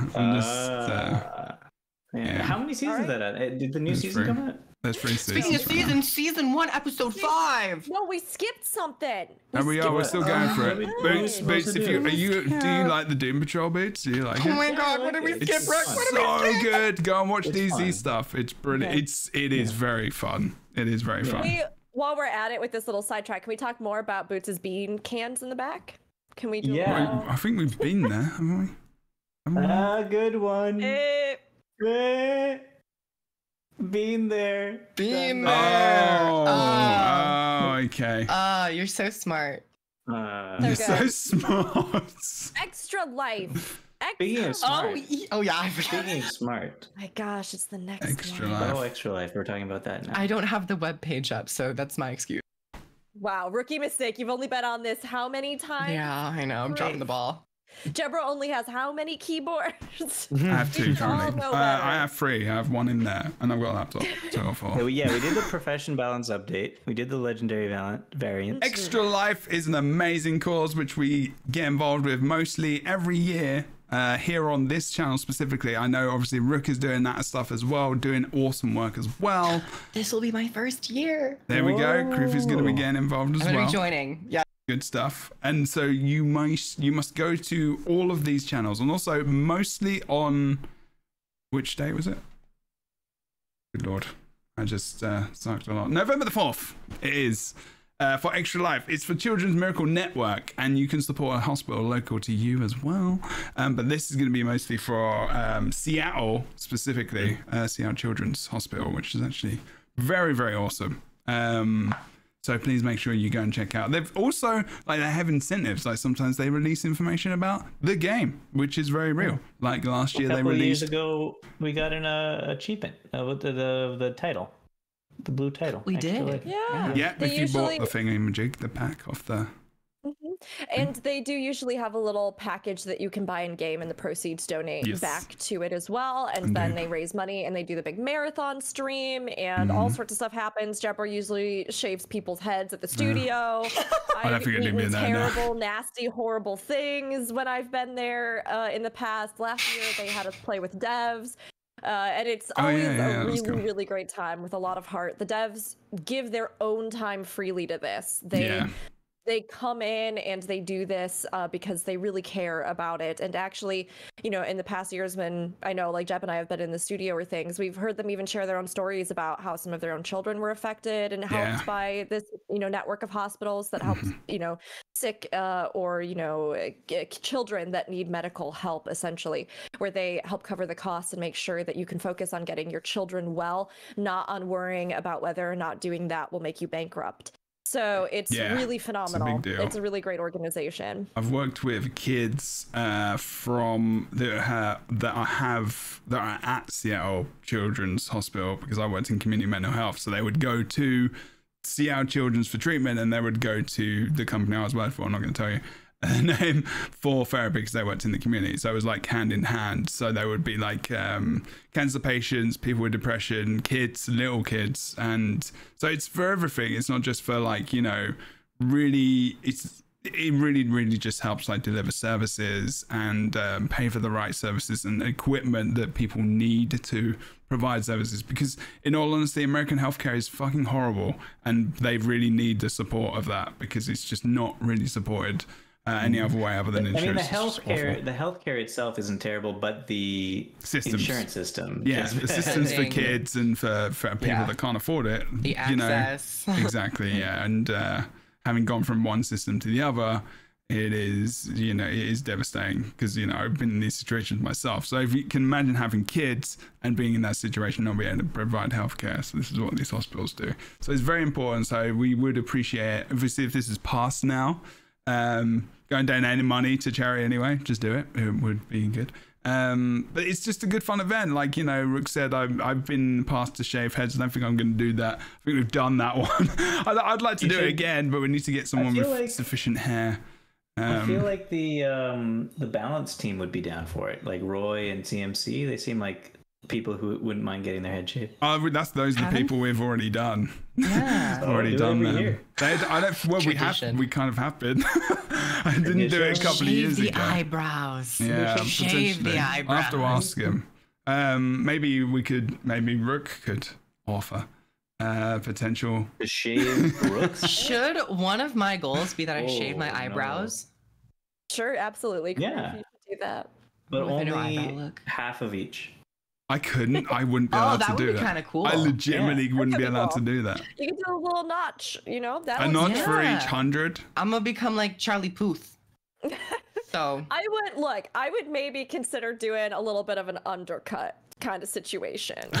You would rock that. That would be a look. That would be a look. And don't put that in the hands of Jebro to do for you. Hey, my dad was a barber back in the day. He taught me how to cut hair and stuff. I've had some way back in the day when he was like 15. And how many times did he teach you? Sorry? How many times did he teach you? So the next thing on the docket for today is the festivals are coming back. People don't need to know how many times. That was a good transition, wasn't it? Perfect. Just ignore questions. I don't know, Beats. I can't remember. I was a small child. But we've got Deborah's like, my dad was a barber. I learned a lot of things from him. Boots is like, yeah, like what? And Deborah's like, I was very Oh, he was a barber when he was very young. He was a barber for a very short period of time. I'm just hoping that if I was standing in front of Rook with a pair of clippers in my hands, that it would all just come flooding back, and I would remember watching my father. It's kind of like how we have a contractor in our family who's been helping us look at properties for houses, and I could theoretically, like if Jebro said to me, hey Jeb, Jebro says to me, hey Rook, I'm gonna get this house. That's because I'd call you that in real life, wouldn't I? I have this house and I need you to redo the kitchen. And I'd be like, that'd be great, Jebro. Yeah, I actually have watched a contractor once that's in our family do something. So like, I could probably do it for sure. Hey. Well, my mom was a hairdresser and I picked up a lot from her. So I got your back, Rook. See? And the back of your head. See? See? You're gonna shave her back? No. That's what I thought you meant. It was. Oh, that's nice. Problem I've struggled That's with. nice. I can't show that on stream though. I just have to take your word for it. We have fun I got here. you back, girl. I got you. I'm not laughing Thanks, because Group. I'm not I don't know how to surprised. deal with it by myself. Can you please help me? It's tough to reach. It is tough to reach. I've never had to shave my back though, so I don't know. Well, good for you. You've got Moving hair on on. top of your head, so Moving yeah. swiftly on. Shadow the Mad King and Winter's Day is returning to everyone's surprise. Is it really returning? Wow. I know. Wow. Oh my gosh. Honestly, you know, these come round. I feel like these come round so quickly. I just really do. Yeah. It is scary. The year, like something happens to the time space continuum, like post July, June, and it's just like it just goes so fast. You Yeah. know We're that at it's the been end. 10 years since Guild Wars 2 came out? What? 10 Shook. What? years. I feel like, but this is a very American thing as well, because in America, like in like September wasn't even over, and there was like Christmas decorations in shops. This is a very American thing. I don't know if it's the rest of the world is It's starting not to just catch on America, to it's this. the rest of the world as well. In Canada, Canada. it happens 100%. I was in Japan on October 31st, and they were doing, you know, Halloween stuff. On November 1st, I was walking Very through fast. a like an office building. They already had the Christmas tree up on November Scary, 1st. man. Yeah. Scary, It but I happens- guess. it happens a lot of places. Okay. Well, bar humbug. I'm joking. I love Christmas. The Shadow of the Mad King. I'm wondering whether or not, because they started to do new things with this. They did the Joko stuff last year. So I'm wondering if they're going to bring in some new lore, maybe some different stuff in terms of, you know, how the event works. I don't think it's going to matter too much because I think there's a lot of new players coming into this, so they don't need to change it too much because they've probably got a lot of insertion of new players. But, you know. Pardon me. For the sorry, I had a burp. I didn't want to burp in the flipping microphone. That's just rude. But hopefully that's going to be something they maybe adjust a little bit. I think people were saying that this was quite late start compared to previous. I don't When's it remember. usually? I don't know. Like I think some people were complaining they could have come out a bit earlier. I don't know. I saw fine some with it. complaints on Twitter and other Okay. forums. I'm just I like, just- I I'm enjoy bored. it. I don't give. I don't care. I enjoy the event, so I play it, and it probably is nice that I don't get super burnt out because it is a very repeatable festival that Yeah. a lot of people do like play it, and it already runs for some time, and by the Yeah. end of it, you're like, okay, it's so like I've done 2 everything. It's like They 3 might have weeks just long. had like an extra week last year because they had Yeah. new content. But this Yeah. year it looks like they have new rewards, but not necessarily new content. So a few weeks is fine. Yeah, I like getting those Halloween, the kind of flaming candle weapon versions of things, you know, and then kind of upgrading them, and yeah, they're quite cool. I like those. I like day one trying to make sure I can do Clock Tower in one go, like doing yeah. that jump puzzle, like just seeing if I can do it. Normally I can, but I failed last year because I'm. And Hang on. Winter's Day, starting December 13th, all the way to January 3rd. Yep. New Evan And, skins and minis while you fight rogue toys of Tix and Finarium. Capture the flag style snowball mayhem. Oh yeah, that's normal. That happened. Yeah. Okay, so that's Yeah. cool. Events. If you're a new Festivals. player, like you can get involved in new festivals. This is a really, really good time to level your That's characters. a good point. This is new for all the new players. Yeah. On Steam. Yes, That it was is. a lot of Brooks. energy that built up there. Yeah, no, that's good. It'll be so many people's Yeah, first time doing aw. these festivals. Yeah. I like that. I like that. Well, no, of course, yeah, they're two of the better festivals in my opinion as well. So Yeah. like, you know, the Mad King one is pretty big. You know, adds a lot of.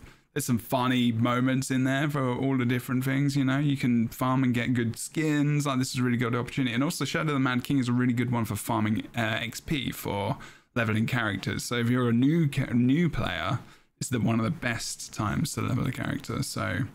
That's pretty cool. And I think they've planned this obviously as well because October the 18th is pretty much isn't that when the new World v World event is finishing, isn't it? Or is it close? Or is it in the No. middle of? It's in the middle of. Love-ish.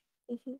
Okay. But this will be great. I mean, a lot of Oh, yeah, players, no, it's especially new cheering. players, don't even realize how comprehensive the festivals are in Guild Wars 2. I mean, of course, this is just a timing thing. This happens the same time every year, but there are a lot of things to do with these. So if you are somebody that's newer to the game, check it out, because there are even long-term collections. There are special infusions. There's special back pieces.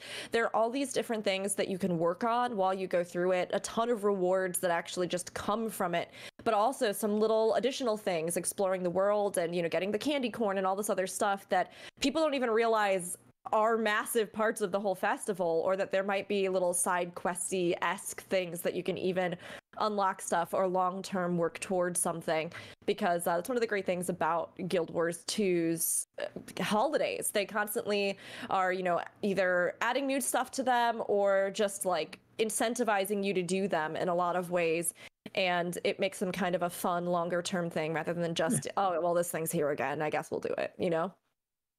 Indeed.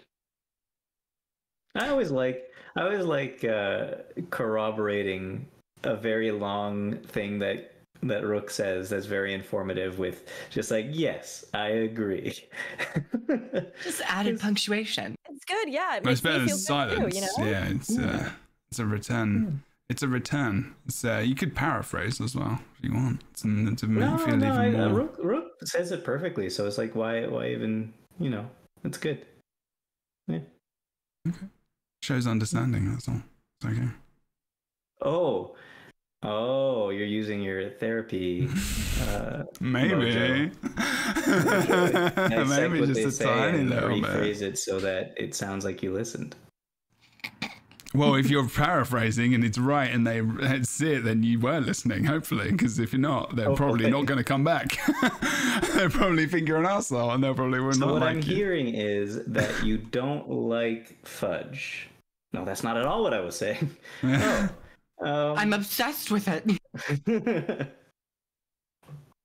It's the time, isn't it, though? Fudge is the Halloween time. You know, you can get little fudge things, you know, when people come to your door and throw it at their face or something. Yeah. Have trick or treat, throw. And then, isn't that what we do in America? No? Okay. Fudge, yeah. It's all about fudge. Yeah. Is that what you keep in the jars at the back? Are they fudge jars? Not anymore. They fermented now, so it's like Ooh. slightly fermented alcoholic. fudge. Slightly alcoholic fudge sludge. Wow. Great. Wow. We're getting some great imagery here today. Thank you. Boots is, now hear me out, new Fudge perspective business for you. Boots is, what was it, slightly alcoholic fudge sludge. I'm just saying, that sounds amazing. That sounds amazing. I would buy it all the time. Okay. All right. Well, I'm in. Well, you're in. You're selling it. You ain't got a choice. You're like, it's only existing for you. Have you got a jar there? Episode 5. Battlefield Wait. Lions I called Boots a hipster earlier, and I felt bad. But you've got a small jar there. It's a cup that you've been drinking out of. It's a cup. It's a jar. There's It's a mason jar. Yeah. It's a We there's a have handle. mason jar cups in our house too, so I guess we're all just hipsters. Yeah, I want one. I'm a hipster, absolutely. They're I would like relatively some old things. inexpensive cup. I just use my hands. What? You just go Super to inexpensive. the local stream in LA. I feel like a young boy during the plague times. The truth is, we Mother, got. it's cold. And you got an English accent? Well, Was that during an the English plague accent? times. I mean, that's true. During plague times, That's true. everybody had an English accent. Just obviously. Yeah, that Everyone. was a side effect of the plague.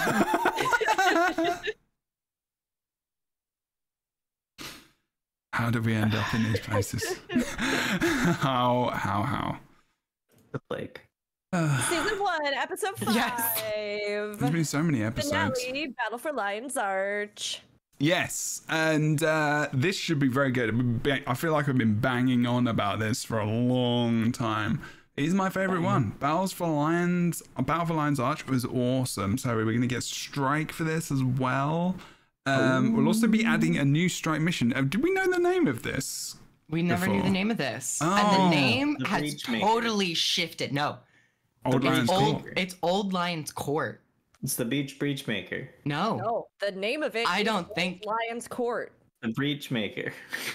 I think the name reveal has totally shifted my idea around the strike What is it mission. then? Because I don't know now. Because I can't remember I what guess it I is it's thought it called. was going to be on the Breachmaker. Well, maybe But- it's the whole damn thing. Maybe it's like. What, you thought it was going to be Scarlet on the Breachmaker? Or like... If they make the entire Battle for Lion's Arch a strike mission, I really hope that they just make it a raid at that point. Because if we're like going Yeah. I wouldn't do that. strike missions, like Icebrood Saga strike missions, had a lot of like you're clearing waves, you're doing jumping puzzles, and Yeah. people they don't really take to that. It's just time consuming. It just doesn't feel like what they nailed a strike mission down to. But if it's not that, it might just be like you're fighting multiple bosses at the same time, which could be pretty fun. But I thought it was going to be Breachmaker stuff, so I was like, oh. I mean, it Do you might think? be. Do you think people are gonna start up 10-man parties for Old Lion's Court just to chill in Old Lion's Arch? Well, I don't. Well, that's the thing. It might not be the entire Lion's Arch. Well, the Lion's What if Court it is the was, point though? of interest in Lion's Arch. It's Well, where that'd the just be a lions hang raid. out. If the lions hang out in Lion's Court, that is where Yeah. that is what that is. It's the big lion with the fish going around it. So, like, going what around it, yeah. what fight was there? Was there an event that happened there, or is it There just was a? something. I don't remember what it was though, because I just overheard this in passing, but there was something that canonically happened there. Man, I Made a forgot. note about it. Well, Mad King Thorn pops out of it at some point. Yeah, that it changes depending on what's going on Yeah. at times, but I don't think Mad is it. Nah, because it's gonna be story This related. is Breachmaker time, yeah. But what would it be if it's Old Lion's Court though? I don't know, it's just a fight with Yeah. the lieutenant or something in the Old Lion's Court. Yeah, that's what I'm imagining. Maybe they'll have like similar to the No. Coden strike mission where you're fighting like 2 bosses. Maybe we fight like 3 bosses at the same time, and there's like 12 mechanics where you have to. Oh, Honestly, that'd be kind of cool. yeah, but to end it though, to be the like to kind of be because it's not it's Yeah. separate from the story, but it's separate. It's technically coming with the last episode of the season. You'd expect it to be a big thing, I thought right? it was gonna be Scarlet, That's what I thought. but we kind of fought Scarlet already. No. What? No, but no. No. Can't imagine that, right? I mean, I think it's going to be some kind of combination of the things that happened during the destruction of Sorry. Lion's Arch. Were you going to say Right. it's the combination of things happening? No, I mean, I think, That would be I think they're trying to encapsulate not just any one specific moment. I think people Potentially. really did kind of assume, oh, well, Breachmaker, because that seemed like one of the most iconic single boss style kind of fights, right? Or like phase boss kind of style fights from that original Living Season. But I wouldn't be surprised if they want to combine this into something that's more of an homage to all of the Battle for Lion's Arch. Now, whether or not that involves something more with like fighting the major characters of these different forces and then Scarlet, or if it's something like we said that might have a couple different phases that take you to something like the Breachmaker at the end, or if it's something where we have Breachmaker but just as an instanced piece of content at the end, or right, there are so many different things that they could do with this. I do think it was a surprise. I don't think people were expecting this, but I think it's not a bad move. I'm really curious to see how they combine it. And I think if it is set within Lion's Arch, again, it's going to give you that sense of, I fought for this, I strove for this, especially because we know that a CM is coming with it, or will be coming out for it as well. It's one of those things where we already technically kind of have Scarlet as a strike in a sense later on. So I'm sure they wanted to do something that would make this distinctive and feel specific to this time, and then also give people a sense of challenge and excitement around the destruction of Lion's Arch to really turn it into the pivotal moment for new players going through it that so many people remember. I mean, I'm still holding out. I'm still holding out some hope that maybe we get something where we do get a zone or a version of Lion's Arch, or just any, I don't know. I have no idea. They should do. but- If they don't, I will be sad. Not a zone, but like the tower. We were talking about this last week. Yeah. Proof had a really good idea about the Nightmare Tower event, of it being like that similar kind of thing, which kind of what it was, honestly, before it was more of an instance thing. So they could, because it was an instance before, they could just bring it back and just adjust it accordingly. But I liked how there was different events everywhere kind of happening, and it really had that kind of apocalyptic feel, like it really did. Like the whole zone was just fucked, and there was fire around it, like on the map as well. Like you really got this we're sense. definitely gonna have a lot of this zone was AoEs destroyed. in it. Yeah, it's good. Hopefully, but I'm wondering whether or not. I wonder how you access. I mean, the strike's obviously just gonna be accessed through portals or whatever. It would just be cool. It would be interesting to see if that would be put in there somehow. Probably not, because I would want to separate it. But I don't know. Just all we have and all we're going off of is the name of the strike. But it really is interesting because with the strike mission, you're expecting one arena, but you have the entire playground of Lion's Arch, which at that point, it's like, why not just make a raid? Like if they held off doing strike missions throughout this season and they ended with a raid, something that people were very hungry for, and we haven't had a new raid in so long. First raid that probably would have been the best setting to actually do a raid, where you go and you fight the first boss in the court, and then you go and travel and you clear through to the second and third boss, and you finally fight Scarlet at the Breachmaker or whatever. So if they just keep the strike mission to one, like the court, like the area where everyone's at, it's like there's so much more possibility to like go and expand and see the map more. But I mean, it would have fit in with hard strike missions have kind of been diversifying, and it's not just a tank and spec for one boss these days. You got Harvest Temple, which is like pretty intricate. You're fighting 5 dragons or 6 dragons, whatever it is. It's the only one really, though, isn't it? Kinding Overlook, you also have like several different things you fight that you go back and forth between the platforms. It's usually contained, though. It's not. Yeah, but like I wouldn't be map surprised. I wouldn't be surprised if Battle for Lion's Arch, or whatever it's called, the Lion's Court. Lion's Court.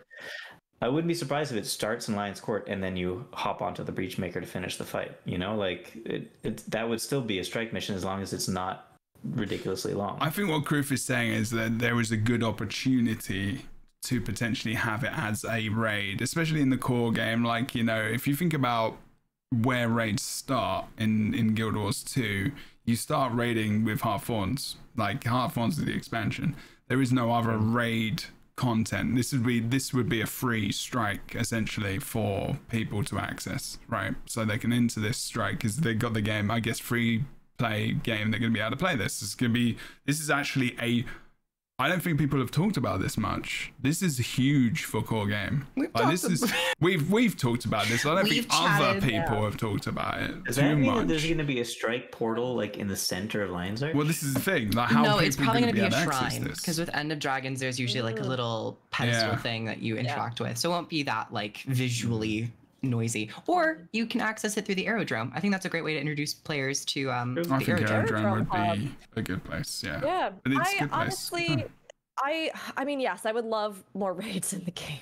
Yeah, you know, I would just like to know, even if they are ever planning on doing more, because this has been, I think, we've had so many incredible positive change. We had so many wonderful pieces of content. Strike missions really are a success. So many things coming out of End of Dragons are fantastic, and they're addressing balance and PvP and world versus world, and all of these things that have been on the table for a long time, where we are seeing movement and momentum in these game modes, just getting rolling again, right? So the one big question, as we've talked about a bunch, is the fact that players don't totally know what it means if you are somebody who's looking for end game PvE content for the future of the game, right? Like, strikes for sure seem to be playing a major role in that, and they've talked about it. But I mean, raids and or having that other tier of content, or things like scaling fractals, or we even getting more fractals, that kind of instance PvE challenging content is something that people are really hoping for and curious about, because that is a demographic within MMOs that looks for that type of content, right? So while I would have loved to see that, because I think the epic nature, the scale of the events and the history and everything that happened in Lion's Arch definitely, to me, lives up to a raid. I do totally understand why they're going the route of strike on this. I think it's much more accessible and palatable for new players. I think it introduces early on something that's going to, down the road, become a major form of content, and it really seems like they're leaning into that content. So to get introduced to something like this early on, I think gives a great taste as to stuff that you will definitely have ahead. And I mean, as it is, I think there is a greater level. I don't think raids are that hard to get into in Guild Wars 2, honestly. I don't think they set a huge hurdle for you. I think you can start out and do a lot of raids and get your foot in the door, but I can see a lot of new players being more overwhelmed by something like that because there's a greater versatility, I think, in the design for just the core story version and then something like the challenge version where you can get players through that kind of instance. You can get players through that first strike much more readily, much more easily than I think you can if you dropped a whole raid wing in front of them that was like a part of a major story beat. Now, would it have been cool to like get a raid wing and then also get this and you could do the raid wing stuff? Yes, I mean, absolutely. But maybe, I don't know, they'll do that at some point. They could down the road or put it in. But I don't think it's a bad move. I think it's going to be a lot of fun. I think the designs have been great. It just, we'll have to see what they do with it because I think they are going to do something fun and creative. I'm really interested to see what this strike mission is going to be. And I want to do a group run where no one is on elite specs. I want to see how it feels like with just core classes. Because for new players. With it being free to play, you do have that like very niche scenario where no one has elite specs. So I just want to see how that feels. And considering it's a strike mission and the difficulty of the strike missions, it shouldn't be a problem. I would love to see how that feels. Think about the core like heal builds and stuff like core Shell Guardian or something. You would have to run Ranger and Warrior, which is kind of sad. Well, you could run. You only can take those classes for those boons. Oh yeah, that's true. Yeah, you need in each subgroup you need one druid and one warrior. So cool. They have such a tight grip on those one boons. ranger and one warrior. They have such a tight grip on those boons. It's but you don't have to. That's for like full on like imagine like how difficult. But don't forget how easy potentially this is market. This will be the first strike technically. No, yeah, you'll be able to clear it, but in terms of like do you mean what CMs, groups are maybe? kind of going for expectation and also challenge mode, we're gonna will see challenge that. mode be as hard as the latest one, I suppose, as well? Oh no, I don't think this challenge mode is going to be at the level of Harvest Temple. Maybe somewhere around Anka level difficulty, because Anka's like approachable enough that you can pug it, and it still presents a decent challenge where you might fail it a couple times, because for it being like a season strike mission. Okay. How long have we got? Okay, we've got a little bit of time. I do. The thing is, I can imagine. Rook, yes, they need. Oh my god, this is the one thing that Guild Wars 2 across, no matter who the director is, who they have as their people, has always struggled with. Do we tell them, kids? Do we tell them? Do we tell them that their thing isn't going to be happening again? Do we let them down? I think there is that real thing of they don't want to let us down. Because what if they do bring it back in the future? And if we know that answer, will people just leave in droves? No, they won't. They just won't because they're still here. They probably won't. If you told them there ain't going to be any more fractals, that might be a little bit of a different thing. But I think there's some communication there that really needs to happen and has to happen for the good of the game, because fractals and raids have they've gone. They're like not been touched for ages. You've got season 1, you've got the expansion, which was great. You've got strikes. But essentially, a lot of the game has been untouched in different areas for a long time. World v World alliances has been content we've been kind of promised for a few years now, honestly. And this year we had the new story from End of Dragons, but we haven't had anything new since then. So there are a lot of veteran players who are in this place of playing other things, doing other stuff, and they don't need to go back for season 1. It's core in the game. It's free forever. They don't have to come and unlock it. So there is that, because normally that would be the thing that people come back for, right? Unlock the episode at the very least, go away, do it later. There's already that enticing thing to come back to just do the story, get the new skins, get the things you want to get. Whereas season 1 necessarily isn't really about that, because it's always there anyway. So that's my concern. They had this End of Dragons, awesome, legend, best, in my opinion, best expansion for different reasons. Obviously, Heartfall's still really, really good. And And then they had this ramp up, so many good things, strikes, yeah, boom, boom, boom. And then 10th anniversary, whoa, we're on Steam, bang. We're doing so good with all the things. And then it's kind of, I don't know if it's gone. I feel like it's evened out a bit, and it may have just been there is that feeling now, yeah, of plateauing. And I think there are people, and I asked chat to think about this as well. I don't know if anyone's wants to bring it up in chat as well. The feeling of, were we expecting to have a season 6 episode 1? I think there was some inference, or there was some hinting that was going to be a thing.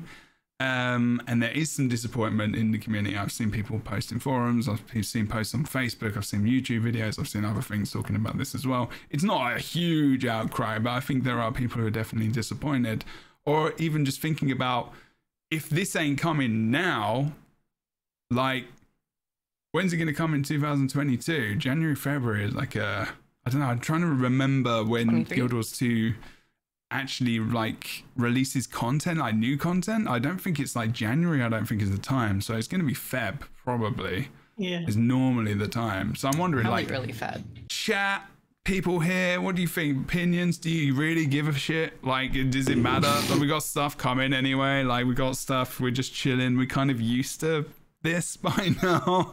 Does it matter? Like, you know, how do you feel about the fact that we've not really had much new stuff since End of Dragons came out?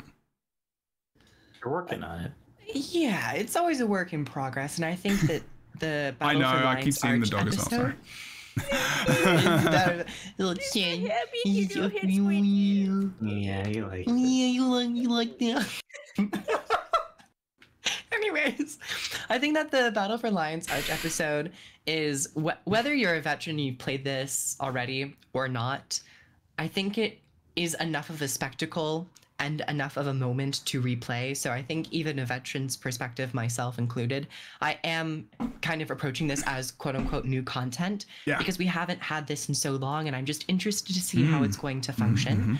But then also we are getting the strike mission, which is new content, new content, that's true. New mechanics, new arenas, hopefully new rewards and improvements on the reward systems, and, you know, expanding upon that. So this episode, while it has story that we've already experienced, in many ways the gameplay might be very new to us. So it's kind of like a half of a new release. But when it comes to season, quote unquote, season 6, early on in the year, I kind of was playing around with the idea that we might see the first episode like December, like very late, last minute update. But as we've continued to go out through the year and have seen their release cadence, and then whenever they take their breaks in November and December, it became quickly apparent to me that I'm like, oh, okay, it'll probably be like an early 2023 release. And I'm at peace with that. So Yeah, okay. Yeah, I think Crew brings up great points. I mean, honestly, I'm not up in arms and I'm not that upset about it. I think this would be a slightly different situation if, you know, we were looking at an indeterminate amount of time ahead of us, and if we were coming off of something kind of like maybe the last installments of Icebird Saga. Because I think my appreciation for Icebird Saga has grown over time, and I really enjoyed parts of it. Oh yeah. But those last couple episodes felt threadbare in some areas in a way that it felt like we got this amazing expansion, and now looking back, I'm like, if that's what it took, good, because we've had so much momentum. The game has been in such a wonderful place. We've had Steam release, we've had all kinds of things. I was just saying to my partner, it's amazing to me to see how much energy there is in the community, because normally when you're coming off of an expansion like this, you know, you have that huge burst and then the fall is like boop, and it's just, you know, viewership on Twitch goes down, everybody goes down. But things have been so solid and so strong in the game, and I'm just seeing more and more people come into it and try it, and that has been an incredible testament to the work and everything else that they've done. So it is one of those things where I think we got to the place we needed to be, but I think that what we've seen so far with this living season has been really solid. It might technically be old content. It was something that they had to go back and do, though. This is so huge. It really is going to make this story complete in so many ways. And I have felt like each of these episodes I have gotten a lot from them. I've been really enjoying them. I've really liked what they put in there. I felt like I got a satisfying amount of story, a satisfying amount of, gameplay and interactions. And I don't feel like I get through it and then at the end I go, what? And if that was the feeling, I think we'd be in a very different place, It's one of those things where for me, I don't feel like this has just been, I don't know, them treading water. I can see the work, I can see the story, I can see the effort, and I can see how this benefits everything. So am I a little disappointed we won't get to see what that next New Horizon is? Sure. And I think it is something for them to keep in mind, because while revisiting this was necessary, I think there are other games like 14 right now where the director has talked a lot about the fact that coming off of a 10-year story arc, you want people to be, you don't want to just sit in that. You want to have, here is the teaser for the next big thing. We're going in and you're going to be excited and we're going to show you that like we're jumping into something phenomenal. So I know that they have that in mind, and whatever happens with this first episode of season 6, I just want it to come out swinging. So if that means that like we get some good content, we get some good stuff, and they keep us in the loop, and then next year, early February, we get a really phenomenal kickoff to something that's going to be taking us into the future of this game, then I'm okay with that. And I feel like we have enough stuff and enough things in the works and enough communication, and we're in such a great place in the game that for me, I'm okay waiting. I would have loved to have seen it sooner. Of course, we all want to know what's coming up, but I'm not upset. I mean, we're getting great stuff, Cool. Boots, anything to add? I agree with Rook. Surprisingly, very surprising. No, I would have liked. I would like them to mention that yes, obviously they're working on a season 6, and it's coming up soon, probably just after the scope of their foreshadowing, whatever it's called. What's it called again? The Fall and Winter Roadmap, just outside of the roadmap. Okay. Just outside of the roadmap is foreshadowing. My mind reading skills That's so dark. It's like the foreshadowing of what is to come. Foreshadowing? We have to get rid of this. I don't care about roadmaps. It needs to be called the foreshadowing from here. Honestly, sounds a bit that'd be a sick. really good season name. Foreshadowing is very The foreshadowing? ominous. Very ominous. Because this foreshadows an expansion and it's like dark magic. Yeah. Branding I don't know if here. it's because I just follow a bunch of devs on Twitter or what, but like from little you, posts mate. and stuff, I know that there is definitely a season being worked on right now.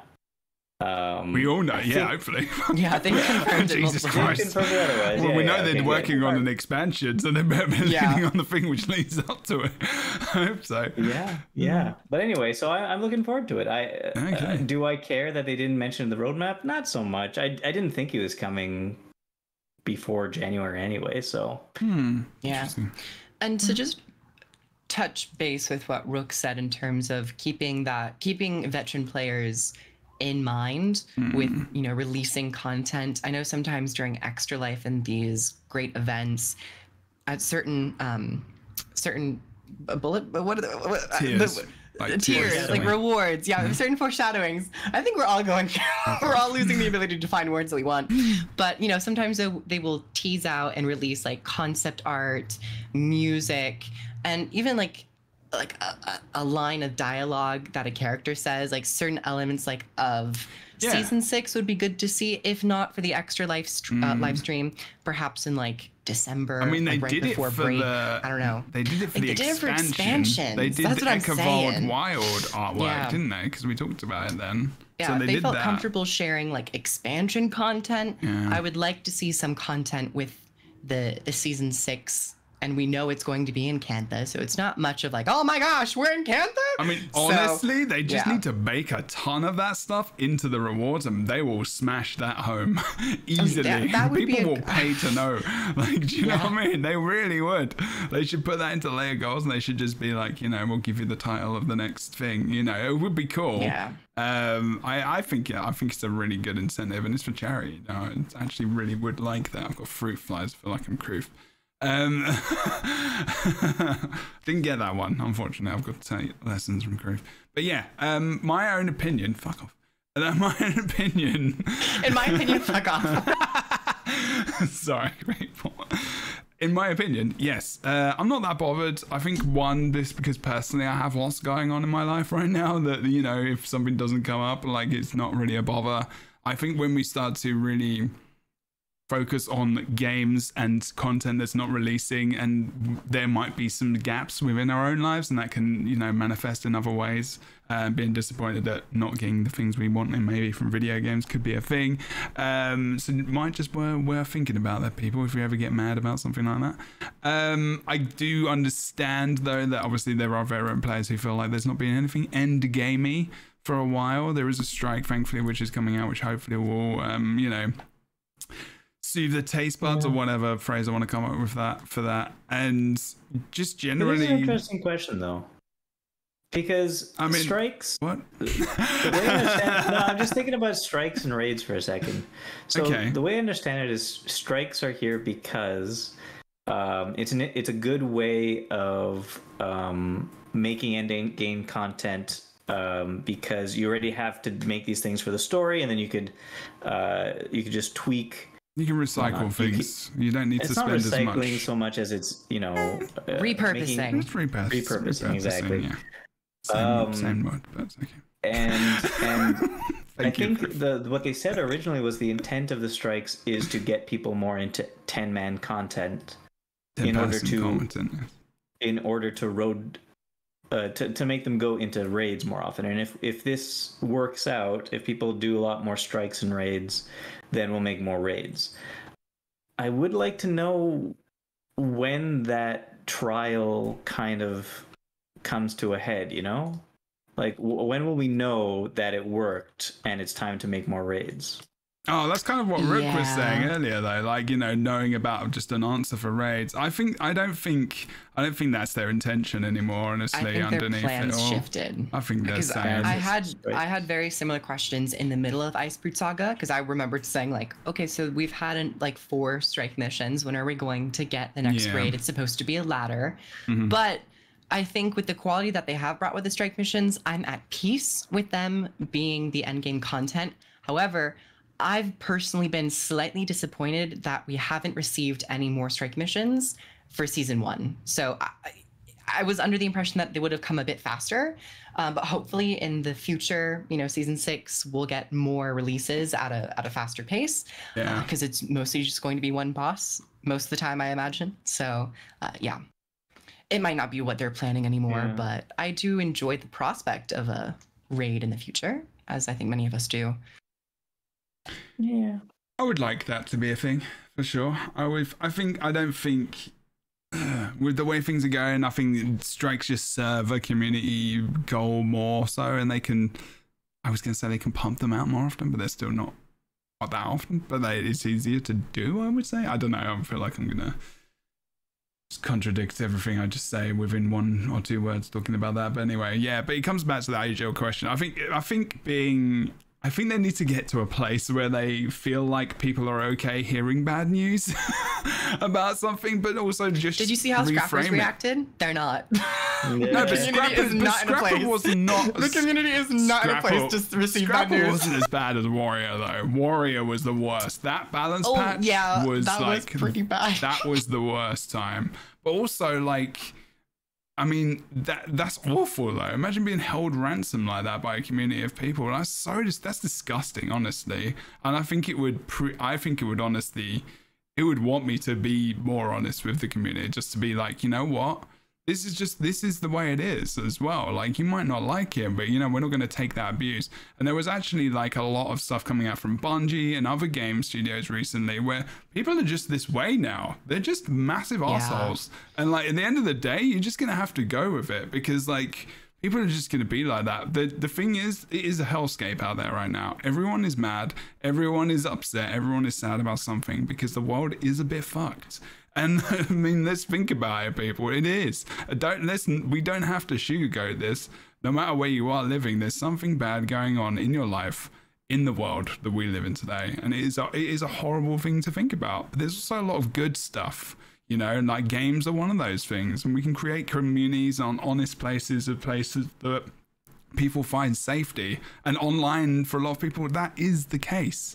So we can make these places honest and, you know, communicative and safe. Like, the more so, the merrier, you know, the better, you know, because it's just going to be better for the world and us all, to be honest. Sorry, rants there. I can really rant on for a lot of times. I mean, you know, when you're sitting in a counseling room and you're sitting with a kid and they literally look at you and say, the world is hell right now, you start to remember that, yeah, it is. And it really actually is. And kids know this, and it's not even, you know, and they don't even know as much as we know, being adults within different countries that we're in. But yeah, You're just telling them, don't worry, when you grow up, you just learn to live in that hell. Yeah. The flames get a little less hot. That's not something I do. I work on the way and work on the side of hope, thankfully. Otherwise, I'd be a pretty shitty counselor. The thing is that these, let me bring it back to Guild Wars 2. These cycles Nah, fuck it, let's go. in the world. The cycle of magic is reborn. The cycle can be reborn. The cycle, you know, we see this happen. The world is cyclical in many ways, and while terrible things can happen in our world in many ways, can be very stressful, very anxiety inducing, and, you know, present real problems, we also see that there are incredible people, incredible allies, incredible forces in the world that bring us back to a better day and a start of a new day, a start of a new cycle, right? So I mean, it's one of those things where yes, there's a lot going on in the world, but one of the things I do love about Guild Wars 2 is that they have a phenomenal message of hope, and I think that reflects in ourselves and what we need to look at and in our lives, and, you know, fighting for the things that matter, and, you know, constantly striving, even in a world that's imperfect, to try and do our best for one another, and, you know, to support and help one another. So we have to. We really have to. We are the people that can do that. So just do a little bit with how you treat people. We are the future. Yeah, that way. And that song just popped into my head. Otherwise, we're going to end it pretty much there. Is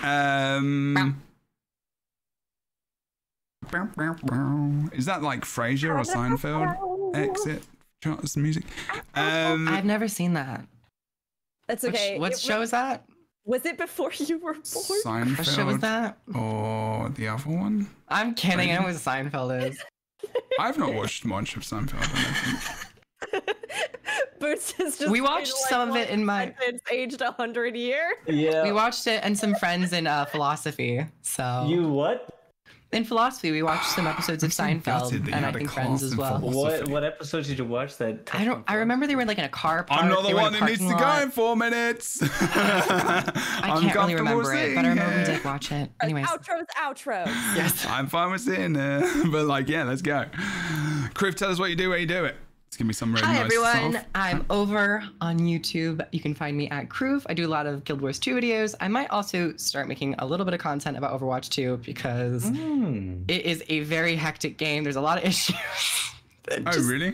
Anyways. Yeah, there's a lot of issues is one way to put it. It's a very light way of putting it. But yeah, come catch my Guild Wars 2 content over on my YouTube. I also stream on Twitch every day of the week, usually playing some Guild Wars 2. And thank you for having me here. Cool. I do an Overwatch 2. Are you streaming Overwatch 2? Yes, and I'm sad to say that like the gameplay is actually really fun. I played it the other day. I played they the new really Halo. improved in the gameplay of it. I have to do a Diva a lot. Diva is so good. Let's do it. Let's do a quad stream of Overwatch. Sure. I still have some issues. Look, it's like I'm a pass. Yeah. Avoiding Blizzard. Yeah, I am not. Yeah. Everybody's entitled, you know, do what you got to do. Like, you know what I mean? I'm on the fence. Yesterday there was some more news about that, and I'm just like, damn it. There's more. Yeah, like the access to the game is very. Oh no, it's not that. It's slimy. union stuff and people not getting healthcare and oh man, it's terrible. Fuck. Awful. Right. Anyway, sorry. Continuing. Which way you do? Sorry, what was that? Which way you do? Where you do? Can you say that a little bit slower? Again, not the one that needs to go 5 o'clock or whatever time it is for you. What do I do and where do I do it? Yes. Oh, what do okay. you do and where do you do it? Do it is 2 words, but it's fine. We had to consolidate. This new ASMR method. Yeah, Moods. You can find me on World of Enders on YouTube. Good lord. I just put out a video about Spectre, a Spectre build video. I enjoyed it. Everybody should check it out. It's fun. It's fun. It's a fun thing to do. Go do it. Yes. There you go. Thank you for coming on the show. Thank you for coming on the show, Criff. And last but certainly not least, it is going to be Rookery. Oh boy. I do it now. Well, I'm on YouTube. I didn't No. I'm Rook. Sounds very Animal good. Crossing. I've been here for so long. Wait, what? I guess I've become an Animal Crossing NPC. No, I play a lot of Final Fantasy 14 and Guild Wars 2. I love MMOs. I love talking about them. If I'm not live over at twitch.tv Rookery, that's spelled ROOKURI, I am putting videos up on YouTube. We usually do 1 to 2 a week. And that I'm also on 2 podcasts. I'm also just Rookery on YouTube. We also do 2 podcasts, The Lightbringers on Fridays, here with all these lovely folks. And then 8th Right Radio on Saturdays for Final Fantasy 14. And then I do a bunch of other stuff, from shoutcasting to hosting to special events or shenanigans. So keep an eye out, but it's always good to see you wherever we might cross paths. How did your subathon go? Good. We hit the 900 plus marker. It has helped us so much. Oh my gosh, Nice. so much with our down payment, especially as we start getting more into real estate stuff. And we have a Casimir cosplay actually that I've been working on all year with Somerset. Oh. And I'm ready. it should be complete in October. And I'm really excited, but yes, that will also be happening. Damn. But part of the funds from the subathon also went to help support that, because Somerset So's work is incredible. She's actually done stuff even with Matt Mercer and some incredible pieces. And I knew for a long time I really wanted to work with her, and she's in the area, so we were able to make it happen for this. Do you holiday. have anybody who's going to be Marjorie? I'm in need of a Marjorie. Really, truly, I would Thanks. love to do I'm like, a here. Marjorie. No joke, I just so badly would love to. I need to start putting out feelers. So if Marjorie as a drag queen. look, I am I really mean, Funnily enough, I am also going to be cosplaying as a lore-friendly character this month as well. Lord Farron? here. It will be a surprise. did you say law friendly? Lord Farron. I'm gonna be in a speedo. Yeah, just a speedo. That's why I've been Nice. working out, y'all. That's why I've been working out. You get to see. Yeah, I'm still waiting for that squat workout video set yeah. that you said you were gonna send me. But still waiting for that. I think that's currently being shipped. Yeah, overseas is a bit difficult. Overseas. Overseas, yeah. I'm- It's always. I'm not overseas. I'm on the same coast as you. We'll get back to you on that one. I'm Jebro Unity on Twitch, Twitter, all the things. Appreciate you chucking a follow. We're doing shorts, YouTube videos